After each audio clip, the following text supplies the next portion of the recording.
विष्णोर्व्यस्ताः समस्ताः सकलगुणनिधिः सर्वदोषो व्यपेतः पूर्णानन्दाव्ययो यो गुरुरपि परमश्चिन्तयेदं महान्तं धर्मविज्ञानवैराग्यपरमैश्वर्यशालिनः आनन्दतीर्थभगवत्पादान् वन्दे निरन्तरम्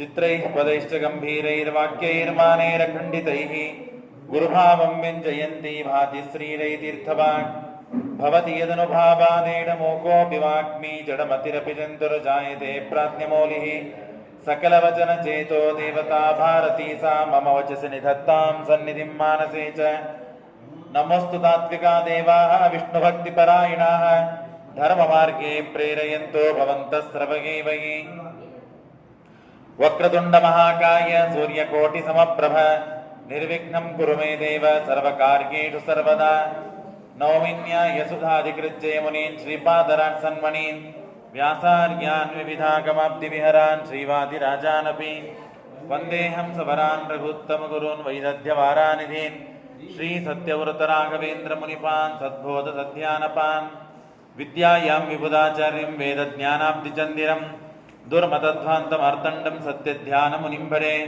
सत्याभिज्ञकराब्जोत्थान् पञ्चाशद्वर्षपूजकान् सत्यप्रमोदतीर्थार्यान् नौमिन्यायसुधारतान् शास्त्रेषु पारदर्श्वानं शास्त्रज्ञेषु च वत्सलं दीनभक्तोद्धारकरं सत्यात्मानं गुरुं भजे विद्यापीठविदातारं विद्यावारिधिचन्दिरं विद्यार्थिवत्सलं वन्दे महामहिमसद्गुरुम् आपादमौलिपर्यन्तं गुरूणाम् आकृतिं स्मरेत् तेन विघ्नाः प्रणश्यन्ति सिद्ध्यन्ति च मनोरथाः श्रीगुरुभ्यो नमः हरिः ओं स्वस्त्यस्तु अशेषतां सन्मङ्गलानि सम्भवन्तु सम्यक् श्लोकैकश्रवणपठनमात्रेण वक्तुश्च श्रोतॄणां निखिलकलिकृतकल्मषापनूतनपुटदरे धर्माद्यखिलपुरुषार्थसाधिनीभूते श्रीमद्भागवते अद्य कथा प्रारम्भे सति किञ्चित् पूर्वकथा प्रमेयानुवादः ಪಂಚಮಸ್ಕಂದದಲ್ಲಿ ಋಷಭನಾಮಕ ಪರಮಾತ್ಮನ ಮಗನಾದ ಭರತ ಚಕ್ರವರ್ತಿಯ ಚರಿತ್ರೆಯನ್ನು ನಾವು ನಿನ್ನೆ ಕೇಳಿದ್ದೇವೆ. ಅದ್ಭುತವಾದ ಅವನ ಜೀವನ ಚರಿತ್ರೆ. ರಾಜ್ಯದಲ್ಲಿ ಇದ್ದಾಗ ರಾಜ್ಯದ ಭಾರವನ್ನು ಹೊತ್ತು ಪ್ರಜಾರಕ್ಷಣೆ, ಧರ್ಮ ಪರಿಪಾಲನೆ ಮುಂತಾದ ಸಕಲ ಸದ್ಗುಣಗಳುಳ್ಳಂತಹ ಸಜ್ಜನರನ್ನು ರಕ್ಷಣೆ ಮಾಡಿ ಕೊನೆಗೆ ಕಾಡಿಗೆ ಹೋಗಿ ತಪಸ್ಸು ಮಾಡಿ ಒಂದು ಜಿಂಕೆಯಿಂದ ಪ್ರಾರಬ್ಧವಶಾತ್ ತಾನು ತನ್ನ ತಪಸ್ಸನ್ನು ವಿಘ್ನವನ್ನು ಮಾಡಿಕೊಂಡು ಕೊನೆಗೆ ತಾನು ಜಿಂಕೆಯಾಗಿ ಹುಟ್ಟಿ ಆ ದೇಹವನ್ನು ಕಳೆದುಕೊಂಡು ಕೊನೆಯಾದ ಚರ್ಮದೇಹದಲ್ಲಿ ಜಡವರ್ತನಾಗಿ ಮತ್ತು ತಾನು ಉತ್ತಮ ಗತಿಯನ್ನು ಪಡೆದಿದ್ದಾನೆ ಅಂತನ್ನುವ ಭಾಗವನ್ನು ಕೇಳಿ ಭೂಗೋಳ ಖಗೋಲವನ್ನು ಕೇಳಿ ನರಕ ದರ್ಶನಗಳನ್ನು, ಎಷ್ಟು ವಿಧವಾದ ನರಕಗಳಿವೆ. ಸುಮ್ಮನೆ ಉದಾಹರಣೆ ಕೊಡಬೇಕು ಅಂದ್ರೆ ನಾವು ಹಾಸ್ಪಿಟಲ್ಗೆ ಹೋಗಿರ್ತೇವೆ.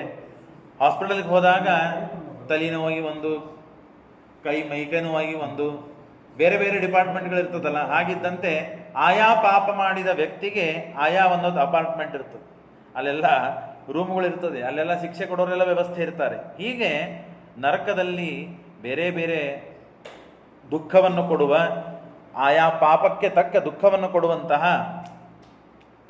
ಪರಿಸ್ಥಿತಿ ಅಲ್ಲಿ ನರಕದಲ್ಲಿದೆ ಅಂತಂದಿದ್ದಕ್ಕೆ ಪರೀಕ್ಷಿತ ರಾಜ ಪ್ರಶ್ನೆ ಮಾಡ್ತಾನೆ, ಹಾಗಾದರೆ ನರಕ ಇವೆ ಅಂತಂದರೆ ಅವು ಸತ್ಯನಾ? ಅಲ್ಲಿ ನಿಜವಾಗಿ ದುಃಖ ಆಗ್ತದ ಅಂತಂದಾಗ ಅದನ್ನು ಶಾಸ್ತ್ರದಿಂದ ಸಾಧನೆ ಮಾಡಿ ನರಕ ಸತ್ಯ, ಪಾಪವನ್ನು ಮಾಡಿದ್ದು ಸತ್ಯ, ಪಾಪವನ್ನು ಅನುಭವಿಸುವುದು ಅತ್ಯಂತ ಸತ್ಯ ಅಂತ ತಾವು ಹೇಳಿ ಕೊನೆಗೆ ಹಾಗಾದರೆ ಆ ಪಾಪವನ್ನು ಮಾಡುವುದು ಮನುಷ್ಯ ಸಹಜಿಕ, ತಿಳಿದು ಮಾಡ್ತಾನೆ, ಕೆಲವೊಮ್ಮೆ ತಿಳಿದೇ ಮಾಡ್ತಾನೆ. ಹಾಗಾದರೆ ಮತ್ತೆ ಆ ಪಾಪವನ್ನು ಯಾವಾಗ ತಾನು ಮರ್ದನ ಮಾಡಿಕೊಳ್ಳೋದು, ಪಾಪದಿಂದ ಪರಿಹಾರ ಯಾವಾಗ ಆಗುವುದು? ಮತ್ತೆ ಪಾಪ ಮಾಡ್ತಾನೆ, ಮತ್ತೆ ನರಕಕ್ಕೆ ಹೋಗ್ತಾನೆ, ಮತ್ತೆ ಬರ್ತಾನೆ, ಪಾಪ ಮಾಡ್ತಾನೆ. ಹೀಗೆ ಮಾಡ್ತಾ ಮಾಡ್ತಾ ಮಾಡ್ತಾ ಯಾವಾಗ ಈ ಜನ್ಮದಿಂದ, ಈ ಸಂಸಾರದಿಂದ ಮುಕ್ತಿ ಆಗ್ತದೆ ಅಂತಂದಾಗ ಪ್ರಾಯಶ್ಚಿತ್ತವನ್ನು ಮಾಡಿಕೊಂಡಾಗ ಮನುಷ್ಯ ಪಾಪದಿಂದ ಮುಕ್ತನಾಗ್ತಾನೆ. ದೋಷಸ್ಯ ದೃಷ್ಟ್ವಾ ಗುರುಲಾಘವಂ ಯಥಾ ಭಿಷಕ್ ಚಿಕಿತ್ಸೇತ ರುಜಾಂ ನಿಧಾನವಿತ. ಹೇಗೆ ಮನುಷ್ಯನಿಗೆ ರೋಗ ಆಗ್ತದೆ, ಮನುಷ್ಯನಿಗೆ ರೋಗ ಆದಾಗ ತಾನು ಆ ರೋಗವನ್ನು ಪರಿಹಾರ ಮಾಡಿಕೊಳ್ಳೋದಕ್ಕಾಗಿ ಯಾವ ರೀತಿಯಾಗಿ ಔಷಧವನ್ನು ಗ್ರಹಣ ಮಾಡಿ ಔಷಧವನ್ನು ಸೇವನೆ ಮಾಡಿದಾಗ ರೋಗ ಪರಿಹಾರವಾಗ್ತದೋ, ಹಾಗೆ ಪಾಪಿಷ್ಠನಾದ ವ್ಯಕ್ತಿ ಪಾಪದಿಂದ ಮುಕ್ತನಾಗಬೇಕು ಅಂತಾದರೆ ತಾನು ಪುಣ್ಯವನ್ನು ಸಂಪಾದನೆ ಮಾಡೋದಕ್ಕಾಗಿ ಅಷ್ಟೇ ಅಲ್ಲದೇನೆ ಪ್ರಾಯಶ್ಚಿತ್ತವನ್ನು ಮಾಡಿಕೊಳ್ಳಬೇಕು. ಕರೋತಿ ಭೂಯೋ ವಿವಶಃ ಪ್ರಾಯಶ್ಚಿತ್ತಂ ಅಥೋಗತಂ. ಆಯ್ತು, ಹಾಗಾದರೆ ಪಾಪ ಮಾಡ್ತಾನೆ, ಪ್ರಾಯಶ್ಚಿತ್ತ ಮಾಡಿಕೊಳ್ತಾನೆ, ಪಾಪ ಮಾಡ್ತಾನೆ, ಪ್ರಾಯಶ್ಚಿತ್ತ ಮಾಡಿಕೊಳ್ತಾನೆ. ಏನಾದರೂ ತಾಯಿಗೆ ಬೈಬಾರದಂತಿತ್ತು, ಬೈದ, ಪ್ರಾಯಶ್ಚಿತ್ತ ಇದೆಯಲ್ಲ ಮಾಡ್ಕೊಳ್ತೇನೆ. ತಂದೆಗೆ ಬೈಬಾರದು, ಗುರುಗಳಿಗೆ ಬೈಬಾರದು, ಗೋಗಳ ಹತ್ಯೆ ಮಾಡಬಾರದು, ಸ್ತ್ರೀ ವಧ ಮಾಡಬಾರದು, ಸ್ತ್ರೀಯರಿಗೆ ಅಪಚಾರ ಮಾಡಬಾರದು ಇತ್ಯಾದಿಗಳನ್ನೆಲ್ಲ ಹೇಳಿದ್ದಾರೆ. ಅದನ್ನೆಲ್ಲ ಮಾಡಿದ. ಯಾಕೆ ಮಾಡಿದೋ ಅಂದರೆ ಪ್ರಾಯಶ್ಚಿತ್ತ ಹೇಳಿದ್ದಾರೆ. ಎಷ್ಟೊತ್ತು? 1 ವರ್ಷ 2 ವರ್ಷ, ಎಷ್ಟು ವರ್ಷ ಮಾಡಬೇಕು ಅಷ್ಟು ವರ್ಷ ಮಾಡ್ಕೊಳ್ತೇನೆ. ಹಾಗಾದರೆ ಆ ಪ್ರಾಯಶ್ಚಿತ್ತ ಮುಗಿದ ತಕ್ಷಣ ಮತ್ತೆ ಪಾಪ ಮಾಡೋದು, ಹೀಗೆ ಮಾಡಿದರೆ ನಡೀತದ ಮನುಷ್ಯನಿಗೆ ಅಂತಂದಾಗ, ಅಕಸ್ಮಾತ್ ಆದ ತಪ್ಪುಗಳು ಅಥವಾ ಗೊತ್ತಿದ್ದರೂ ಅಂಧಕಾರದಿಂದ ಅಂದರೆ ಅಹಂಕಾರದಿಂದ ಮನುಷ್ಯ ಏನು ಮಾಡ್ತಾನೋ ಗೊತ್ತಿಲ್ಲದೇನೆ ಆಗಿಬಿಡ್ತದೆ. ಅಂಥ ತಪ್ಪುಗಳನ್ನು ಪ್ರಾಯಶ್ಚಿತ್ತದಿಂದ ಪರಿಹಾರ ಮಾಡ್ಕೊಳ್ಳಿಕ್ಕೆ ಸಾಧ್ಯ. ಅದು ಕೇವಲ ಪ್ರಾಯಶ್ಚಿತ್ತದಿಂದ ಅಲ್ಲ, ವಿವಶನಾಗಿ ಪ್ರಾಯಶ್ಚಿತ್ತ ಮಾಡಿಕೊಳ್ಬೇಕು. ಬಹಳ ಪೇಚಾಡಬೇಕು ಮನುಷ್ಯ. ಮಾಡಬಾರ್ದಾಗಿತ್ತು ಮಾಡಿದೆ, ಬೈಬಾರ್ದಾಗಿತ್ತು ಬೈದೆ, ಅನ್ನಬಾರ್ದಾಗಿತ್ತು ಅಂದೆ, ಎಷ್ಟು ತಪ್ಪಾಯಿತು ಅಂತ ಹೇಳಿ ಗಳಗಳಗಳ ಮನುಷ್ಯ ಅಳತ ನೊಂದು ಬಹಳ ಸಂಕಟಪಟ್ಟು ಮನುಷ್ಯ ಪ್ರಾಯಶ್ಚಿತ್ತ ಮಾಡಿಕೊಂಡಾದರೆ ಆ ಪಾಪ ನಾಶವಾಗ್ತದೆ. ಇಲ್ಲದಿದ್ದರೆ ಪಾಪ ಹೋಗುವುದಿಲ್ಲ. ಆ ಪಾಪಕ್ಕೆ ಇದ್ದ ನರಕದಲ್ಲಿ ಏನು ಅನುಭವಿಸಬೇಕೋ ಅದನ್ನು ಅನುಭವಿಸಬೇಕು. ಹೇಗೆ ಅಂತಂದರೆ, ಪ್ರಾಯಶ್ಚಿತ್ತ ಮತೋಪಾರ್ಥಂ ಮನ್ನೆ ಕುಂಚರ ಶೌಚವತ. ಆನೆ ತಾನು ನಿಮ್ಮೆಲ್ಲರ ಸಲುವಾಗಿ ಒಂದು 15 ನಿಮಿಷ ಮುಂಚೆ ಪ್ರವಚನ ಶುರು ಮಾಡಿ. 6 ಗಂಟೆ ಪ್ರವಚನ ನಮ್ಮ ಶುರು, ನಿಮಗೆ ಹೋಗ್ಲಿಕ್ಕೆ ತಡ ಆಗಬಾರ್ದು ಅಂತ ಸಲುವಾಗಿ. ದೊಡ್ಡ ಸರೋವರ ಇರ್ತದೆ. ಆ ಸರೋವರದಲ್ಲಿ ಆನೆ ಸ್ನಾನ ಮಾಡ್ತದೆ. ಸ್ನಾನ ಮಾಡಿ ಭಾಳ ಹೊತ್ತು ಆನೆ ಸ್ನಾನ ಅಂದ್ರೆ ಗೊತ್ತಲ್ಲ ನಿಮಗೆಲ್ಲರೂ ಬೈತಿರ್ತಾರೆ, ಏನೋ ಎಷ್ಟೊತ್ತು ಹೊರಗೆ ಬರ್ತಿಲ್ಲೋ ಆನೆ ಸ್ನಾನ ನಿಂದು ಅಂತ ಬೈತಿರ್ತಾರೆ. ಅಂದರೆ ಆನೆ ಸ್ನಾನ ಅಂತ ಪ್ರಸಿದ್ಧ.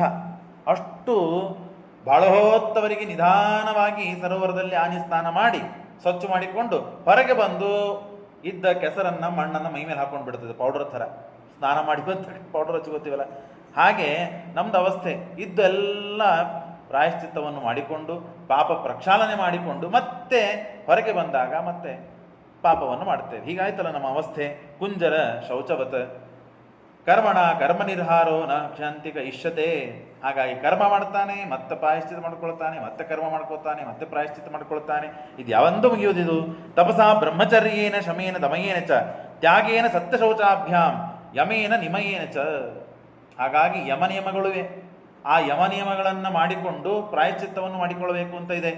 ಹಾಗೆ ಮಾಡಿದ ಅಂತಂದರೆ ಮನುಷ್ಯ ತಾನು ಮುಕ್ತನಾಗ್ತಾನೆ, ಇಲ್ಲದಿದ್ದರೆ ಆಗೋದಿಲ್ಲ. ಪ್ರಾಯಶ್ಚಿತ್ತಾನಿ ಜೀರ್ಣಾನಿ ನಾರಾಯಣ ಪರಾಂಗುಖಂ. ನಾರಾಯಣ ಪರಾಂಗುಖನಾದವನು ದೇವರಲ್ಲಿ ಭಕ್ತಿ ಇಲ್ಲ, ತಂದೆ ತಾಯಿಗಳಲ್ಲಿ ವಿಶ್ವಾಸ ಇಲ್ಲ, ತಂದೆ ತಾಯಿಗಳ ಸೇವೆ ಇಲ್ಲ, ಅಂಥ ವ್ಯಕ್ತಿ ಎಷ್ಟಾದರೂ ಪ್ರಾಯಶ್ಚಿತ್ತ ಮಾಡಿಕೊಳ್ಳಲಿ ಅವನಿಗೆ ಪಾಪ ದೋಷ ಪರಿಹಾರ ಆಗುವುದೇ ಇಲ್ಲ. ದೇವರಲ್ಲಿ, ಗುರುಗಳಲ್ಲಿ, ಶಾಸ್ತ್ರದಲ್ಲಿ ಭಕ್ತಿ, ಶ್ರದ್ಧಾ, ವಿಶ್ವಾಸಗಳು ಇತ್ತು ಅಂತಾದರೆ ಆ ಪ್ರಾಯಶ್ಚಿತ್ತಕ್ಕೆ ಬೆಲೆ ಇದೆ. ಇಲ್ಲದೆ ಪ್ರಾಯಶ್ಚಿತ್ತ ಪರಿಹಾರ ಆಗುವುದಿಲ್ಲ ಅಂತೆ. ಸಕನ್ಮನ ಕೃಷ್ಣ ಪದಾರವಿಂದಯೋರ್ವೇಷಿತಂ ತದ್ಗುಣರಾಗಿ ಐರಿಹ ನಮೇ ಯಮಂ ಪಾಶಭೃತಶ್ಚ ತದ್ಭಟಾನ್ ಸ್ವಪ್ನೇಪಿ ಪಶ್ಯಂತಿ ನ ಜೀರ್ಣ ನಿಷ್ಕೃತಾಃ. ಮನಸ್ಸಿನಲ್ಲಿ ಪರಮಾತ್ಮನನ್ನು ನೆನೆಸಿಕೊಂಡಂತಹ, ಮನಸ್ಸಿನಲ್ಲೇ ಪರಮಾತ್ಮ ಇರುವಂತೆ ತಾನು ಭಕ್ತಿಯನ್ನು ಮಾಡಿದ ವ್ಯಕ್ತಿ ಇದ್ದಾನಲ್ಲ, ಅವನು ಪಾಪವನ್ನು ಮಾಡಿದಾಗ, ಪ್ರಾಯಶ್ಚಿತ್ತವನ್ನು ಮಾಡಿಕೊಂಡಾಗ ಪರಿಹಾರವಾಗ್ತದೆ. ಯಮದೇವರಲ್ಲ, ಯಮದೇವರ ಭಟರಲ್ಲ, ಯಾರೂ ಕೂಡ ಇವನನ್ನು ದಂಡಿಸಲಿ ಹತ್ತಿರ ಬರುವುದಿಲ್ಲ. ಎಲ್ಲರೂ ದೂರಿಡ್ತಾರೆ. ಅಷ್ಟು ಪ್ರಾಯಶ್ಚಿತ್ತಕ್ಕೆ ಅದಕ್ಕೆ ಒಂದು ದೃಷ್ಟಾಂತ ಕೊಟ್ಟು ಪ್ರಾಯಶ್ಚಿತ್ತವನ್ನು ಮಾಡಿದನ್ನ ವ್ಯಕ್ತಿ ತಾನು ಪಾಪದಿಂದ ಮುಕ್ತನಾಗಿದ್ದಾನೆ ಅಂತನ್ಲಿಕ್ಕೆ ಅಜಾಮಿಲನ ಉಪಾಖ್ಯಾನವನ್ನು ಹೇಳ್ತಾರೆ. ಕಾನ್ಯಕುಬ್ಜದಲ್ಲಿ ಅಜಾಮಿಲ ಅಂತನ್ನುವ ಬ್ರಾಹ್ಮಣ, ಅವನು ಸಹಚಾರ ತನ್ನ ಹೆಂಡತಿ ಮಕ್ಕಳ ಜೊತೆಗೆ ಸುಖವಾಗಿ ಇದ್ದಾನೆ. ಒಂದು ದಿವಸ ದೇವರ ಪೂಜೆಗಾಗಿ ತುಳಸಿ ಹೂಗಳನ್ನು ಹರಿದುಕೊಂಡು ಬರಲಿಕ್ಕೆ ವನಕ್ಕೆ ಹೋಗಿದ್ದಾನೆ, ತೋಟಕ್ಕೆ ಹೋಗಿದ್ದಾನೆ. ತೋಟಕ್ಕೆ ಹೋದಾಗ ಒಬ್ಬ ಶೂದ್ರ ಪುರುಷ ಇಬ್ರು ಸಂಘ ಮಾಡ್ತಾ ಇದ್ದಾರೆ. ಅದನ್ನು ನೋಡಿ ಅವಳ ಮೇಲೆ ಇವನಿಗೆ ಆಸೆ ಆಯಿತು. ತಾನು ಕೂಡ ಅವಳನ್ನು ಭೋಗಿಸಿದ್ದಕ್ಕೆ ಅವಳು ಹೇಳಿದ್ಲು, ಆಯ್ತು ಹಾಗಾದರೆ ನೀನು ಉತ್ತಮ ಜೀವ, ನಿನ್ನ ಜಾತಿಯಿಂದ ಶ್ರೇಷ್ಠ, ನೀನು ನನ್ನನ್ನು ಭೋಗಿಸಿದ್ದಕ್ಕೆ ನನ್ನ ಜೊತೆಗೆ ಇರಬೇಕು ನೀನು. ಹಾಗಾದರೆ ನಾನು ರೆಡಿ ಇದ್ದೀನಂತಂದ, ಅವನು ತಯಾರಿದ್ದೀನಂತಂದ. ಅವಳಂತೇನೆ ಮದ್ಯಪಾನ, ಮಾಂಸ ಭಕ್ಷಣ ಮತ್ತು ಚಾಂಡಾಲದಂತೆ ಇರ್ಲಿಕ್ಕೆ ಪ್ರಾರಂಭ ಮಾಡಿದ. ಯಾವುದೂ ಅವನಿಗೆ ಎಚ್ಚರಿಲ್ಲ. ನನ್ನ ವಂಶ ಏನು, ನನ್ನ ತಂದೆ ತಾಯಿಗಳು ಏನು, ಹೆಂಡತಿ ಏನು, ಮಕ್ಕಳು ಏನು, ಕುಲ ಏನು, ಎಂಥ ಶ್ರೇಷ್ಠ ನಾನು, ವೇದಗಳನ್ನು ಅಧ್ಯಯನ ಮಾಡಿ ಬಂದಿದ್ದೇನೆ, ಯಾವುದು ತಲೆಗೆ ಬರಲಿಲ್ಲ. ಸ್ತ್ರೀಮೋಹದಿಂದ ತನ್ನ ಜೀವನ ನಾಶ ಮಾಡಿಕೊಳ್ಳುವ ಪ್ರಯತ್ನದಲ್ಲಿದ್ದಾನೆ. ಅವನಿಗೆ 10 ಜನ ಮಕ್ಕಳಾಗಿದ್ದಾರೆ. ಬಾಲೋ ನಾರಾಯಣೋ ನಾಮ್ನ ಪಿತೃಶ್ಚ ದಿತೋ ಮೃಷಂ. ಕೊನೆಯಾದ ಮಗನಿಗೆ ನಾರಾಯಣ ಅಂತ ಹೆಸರಿಟ್ಟಿದ್ದಾನೆ. ಆಗ ಒಂದು ದಿನ ಏನಾಗಿದೆ, ಹೀಗೆ ಜೀವನ ಕಳೀತಾ ಇದೆ. ಪಾಪ ಮಾಡಬೇಕಾದಾಗ ಅಸದ್ಭಿ ಕ್ರಿಯತೆ ಕರ್ಮ ರುದ್ಧಿರನುವೇತೆ. ಮನುಷ್ಯನಿಗೆ ಪಾಪ ಮಾಡಬೇಕಾದಾಗ ಏನು ಮೈ ಮೇಲೆ ಹೆಸರಿರೋದಿಲ್ಲ. ಅಗ್ದಿ ಹುಮ್ಮಸ್ಸಿನಿಂದ ಜಿಗಿದು ತಾನು ಪಾಪ ಮಾಡುತ್ತಾನೆ.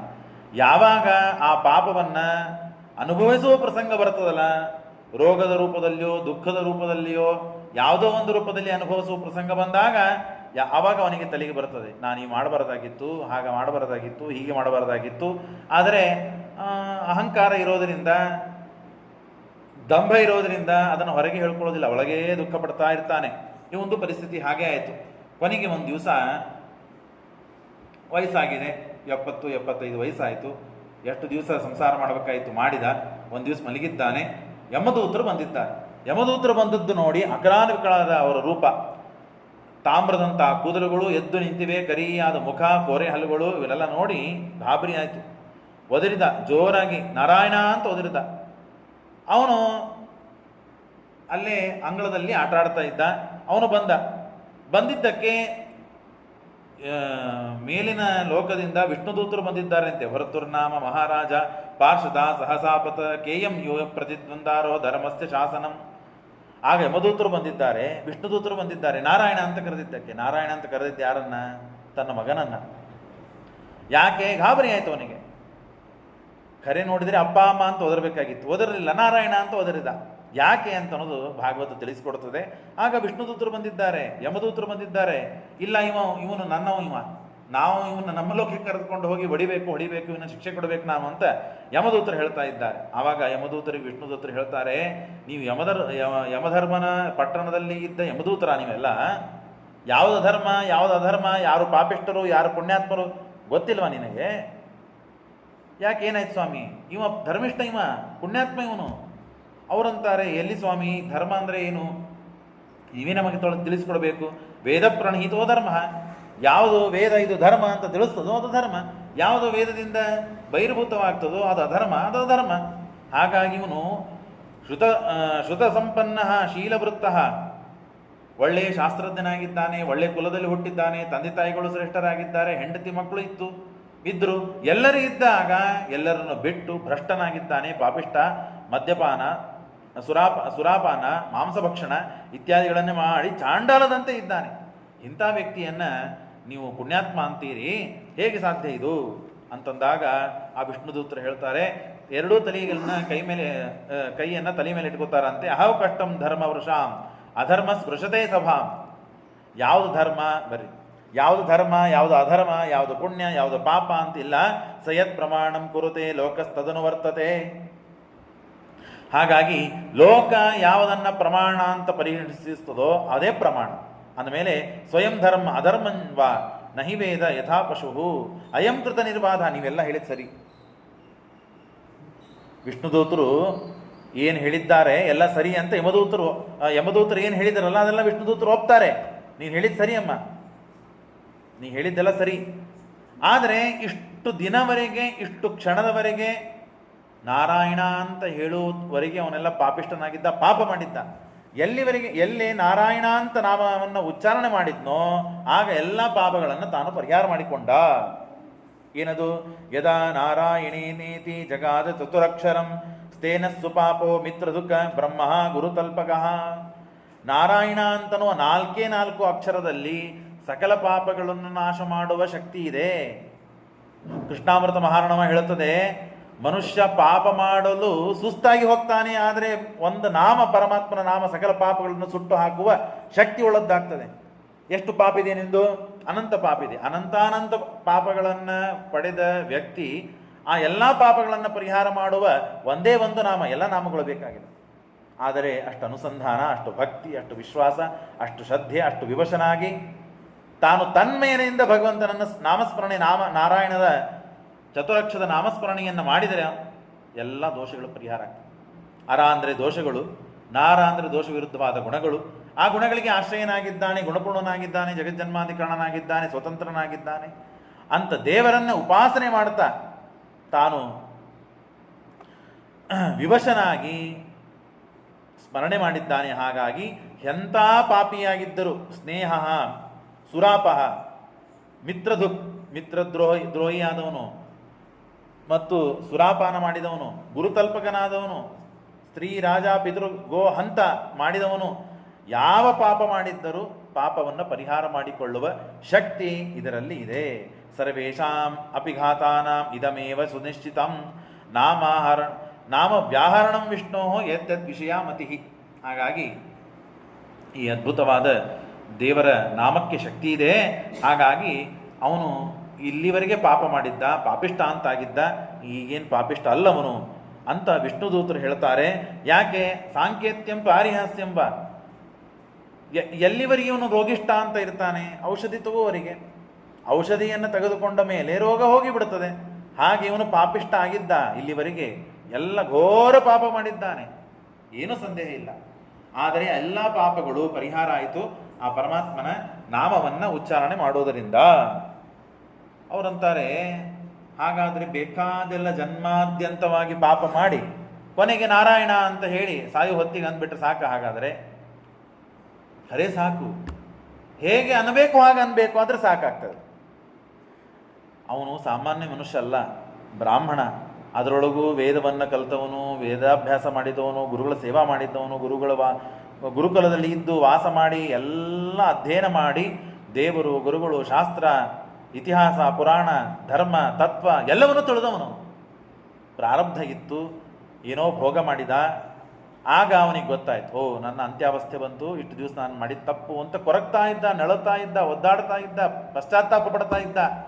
ಆಗಲೇನೆ ಯಮದೂತರು ಬಂದಿದ್ದಾರೆ, ನೋಡಿದ್ದಾರೆ. ಅವನಿಗೆ ಬಹಳ ತೊಂದರೆ ಆಗಿದೆ. ಯಾವ ಜನ್ಮ, ಏನು ಸಾಧನೆ ಮಾಡಬೇಕಾಗಿತ್ತು, ಏನು ಭ್ರಷ್ಟನಾಗಿ ಹುಚ್ಚರಂತೆ ನಾನು ಮಾಡಿದ್ದೆ ಪಾಪಗಳನ್ನು ಅಂತ ನೆನೆಸ್ತಾ ನಾರಾಯಣನ ನಾಮಸ್ಮರಣೆ ಮಾಡಿದ್ದಾನೆ. ಅನಂತ ಜನ್ಮಗಳ, ಈ ಜನ್ಮದ್ದಲ್ಲ ಪಾಪಗಳು ನಾಶವಾಗುವುದು, ಅನಂತ ಜನ್ಮಗಳಲ್ಲಿ ಮಾಡಿದ ಪಾಪಗಳೆಲ್ಲ ನಾಶವಾಗಿ ಹೋಯ್ತು ಅಂತೆ. ನಾವು ದೇವರ ನಾಮಸ್ಮರಣೆಯನ್ನು ಮಾಡುವುದನ್ನು ರೂಢಿ ಮಾಡಿಕೊಳ್ಳಬೇಕು ಅಂತ ಹೇಳ್ತದೆ ಶಾಸ್ತ್ರ. ರಾಮ, ಕೃಷ್ಣ, ಗೋವಿಂದ, ಮಧುಸೂದನ, ಅದಕ್ಕಾಗಿಯೇ ಆಯಾ ಹೆಸರುಗಳನ್ನು ನಾವು ನಮ್ಮ ಮಕ್ಕಳಿಗೆ ಅದನ್ನು ನಾಮಕರಣವಾಗಿ ಇಡಬೇಕು ಅಂತೆ.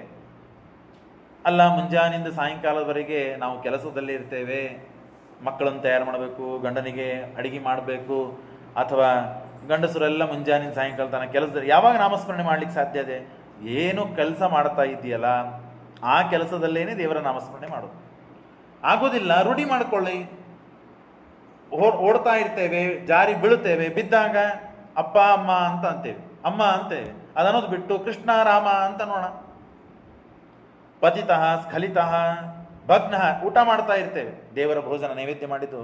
ಇವತ್ತು ರಾಮನವಮಿ, ದೇವರಿಗೆ ಚೆಂದಾಗಿ ಅಡಿಗೆ ಮಾಡಿ ನೈವೇದ್ಯ ಮಾಡಿ ಆಮೇಲೆ ಅದನ್ನು ನಾವು ಊಟ ಮಾಡಬೇಕು. ಊಟ ಮಾಡ್ತಿರ್ತೇವೆ, ಬಹಳ ಹೊತ್ತಾಗಿದೆ ಅಂತ ಸ್ವಲ್ಪ ಗಡಿಬಿಡಿಯಲ್ಲಿ ನಮ್ಮ ನಾಲಿಗೆಯನ್ನು ನಾವೇ ಕಚ್ಚಿಕೊಳ್ಳೋದು ಪ್ರಸಂಗ ಬರ್ತದೆ. ಕೆಲವೊಮ್ಮೆ ಖಾರ ಇರ್ತದೆ, ಉರಿತದೆ, ಅವಾಗೇನು ಮಾಡಬೇಕು? ದೇವರ ನಾಮಸ್ಮರಣೆ ಮಾಡಬೇಕು. ಅಯ್ಯೋ ಗಡಿಬಿಡಿಯಲ್ಲಿ ಹೀಗೆ ಕಚ್ಕೊಂಡ್ಬಿಟ್ಟೆಲ್ಲ ನಾರಾಯಣ, ನನ್ನ ರಕ್ಷಣೆ ಮಾಡಪ್ಪ. ಸಂದಷ್ಟ, ಚಪಾತಿ ಮಾಡ್ತಿರ್ತಾರೆ ಹೆಣ್ಮಕ್ಳು, ಚಪಾತಿ ತೆಗಿ ಹೊತ್ತಿಗೆ ಹಂಚ ಹಿಡಿದು ಬಿಡ್ತಾರೆ, ಕೆಲವೊಮ್ಮೆ ಕೈ ಸುಡುತ್ತದೆ. ಸಂದಷ್ಟ ಆಹತಃ, ಹೀಗೆ ಯಾವೇ ಪ್ರಸಂಗದಲ್ಲಿ ನಮಗೆ ಕಷ್ಟವಾದಾಗ, ದುಃಖವಾದಾಗ ದೇವರನ್ನು ಸ್ಮರಣೆ ಮಾಡಬೇಕು. ಮಾಡಿದಾಗ ಎಲ್ಲ ಆಪತ್ತುಗಳು ಪರಿಹಾರ ಆಗ್ತದೆ. ಹಾಗಾಗಿ ತಾನು ಮಾಡಿದ್ದಾನೆ. ಇತ್ತಿ ಪ್ರತ್ಯುದಿತಂ ಯಾತ, ಹಾಗಾಗಿ ನೀವು ಇಲ್ಲಿಂದ ಹೊರಟು ಹೋಗಿ. ನೀವು ಬಂದಿದ್ದು ನಿಜವಾಗಿ ಇವ ಪಾಪಿಷ್ಟ, ಇವನನ್ನು ಕರೆದುಕೊಂಡು ಹೋಗಬೇಕು ಅಂತೇ ಬಂದಿದ್ದು. ಆದರೆ ಈಗ ಅವನು ಪಾಪಿಷ್ಟನಲ್ಲ.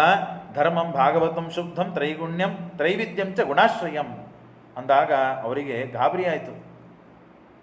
ಏನಿದು, ಇಷ್ಟು ಪಾಪಿಷ್ಟನಾದವನನ್ನು ಪುಣ್ಯವಂತ ಅಂತ ಹೇಳ್ತಾರೆ, ಏನಾಯ್ತು ಪರಿಸ್ಥಿತಿ ಇದು ಅಂತ